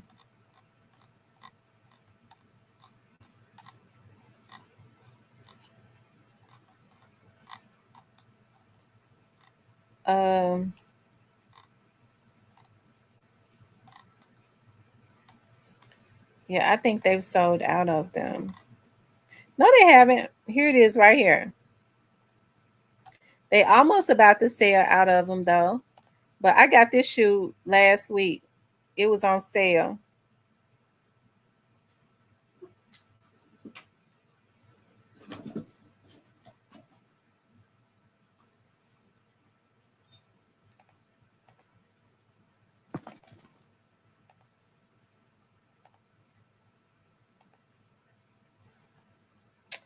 Yeah, this one.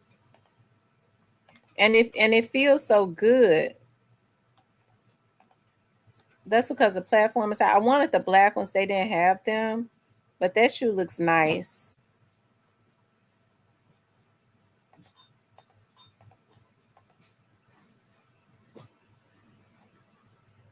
The black ones look better to me, but they are nice.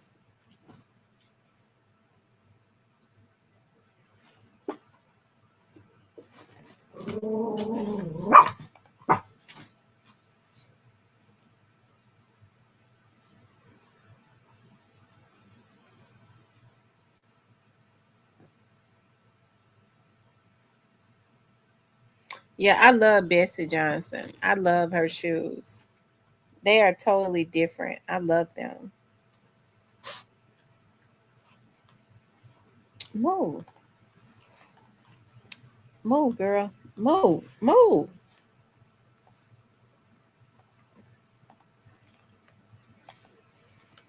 She be having some cute little purses too. I got the Good Top purse last year. I ain't wore it yet, child. But I'm gonna wear it though. It's funny how dealers got Bessie Johnson shoe on sale, and that same shoe everywhere else is over $100.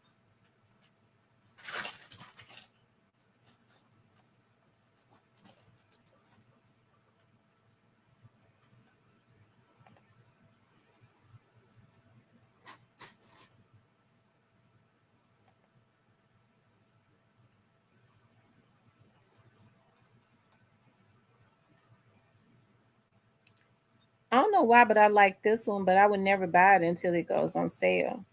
Because the summertime about to be over with. So they shouldn't even have these shoes up as high as they are. I like this one. I'm gonna wait until it goes on sale though.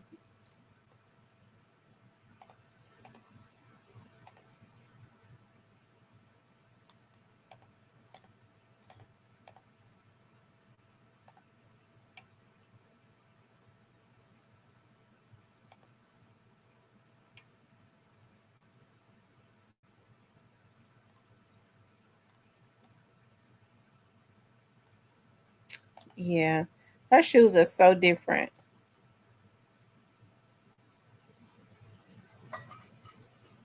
Thank you, darling.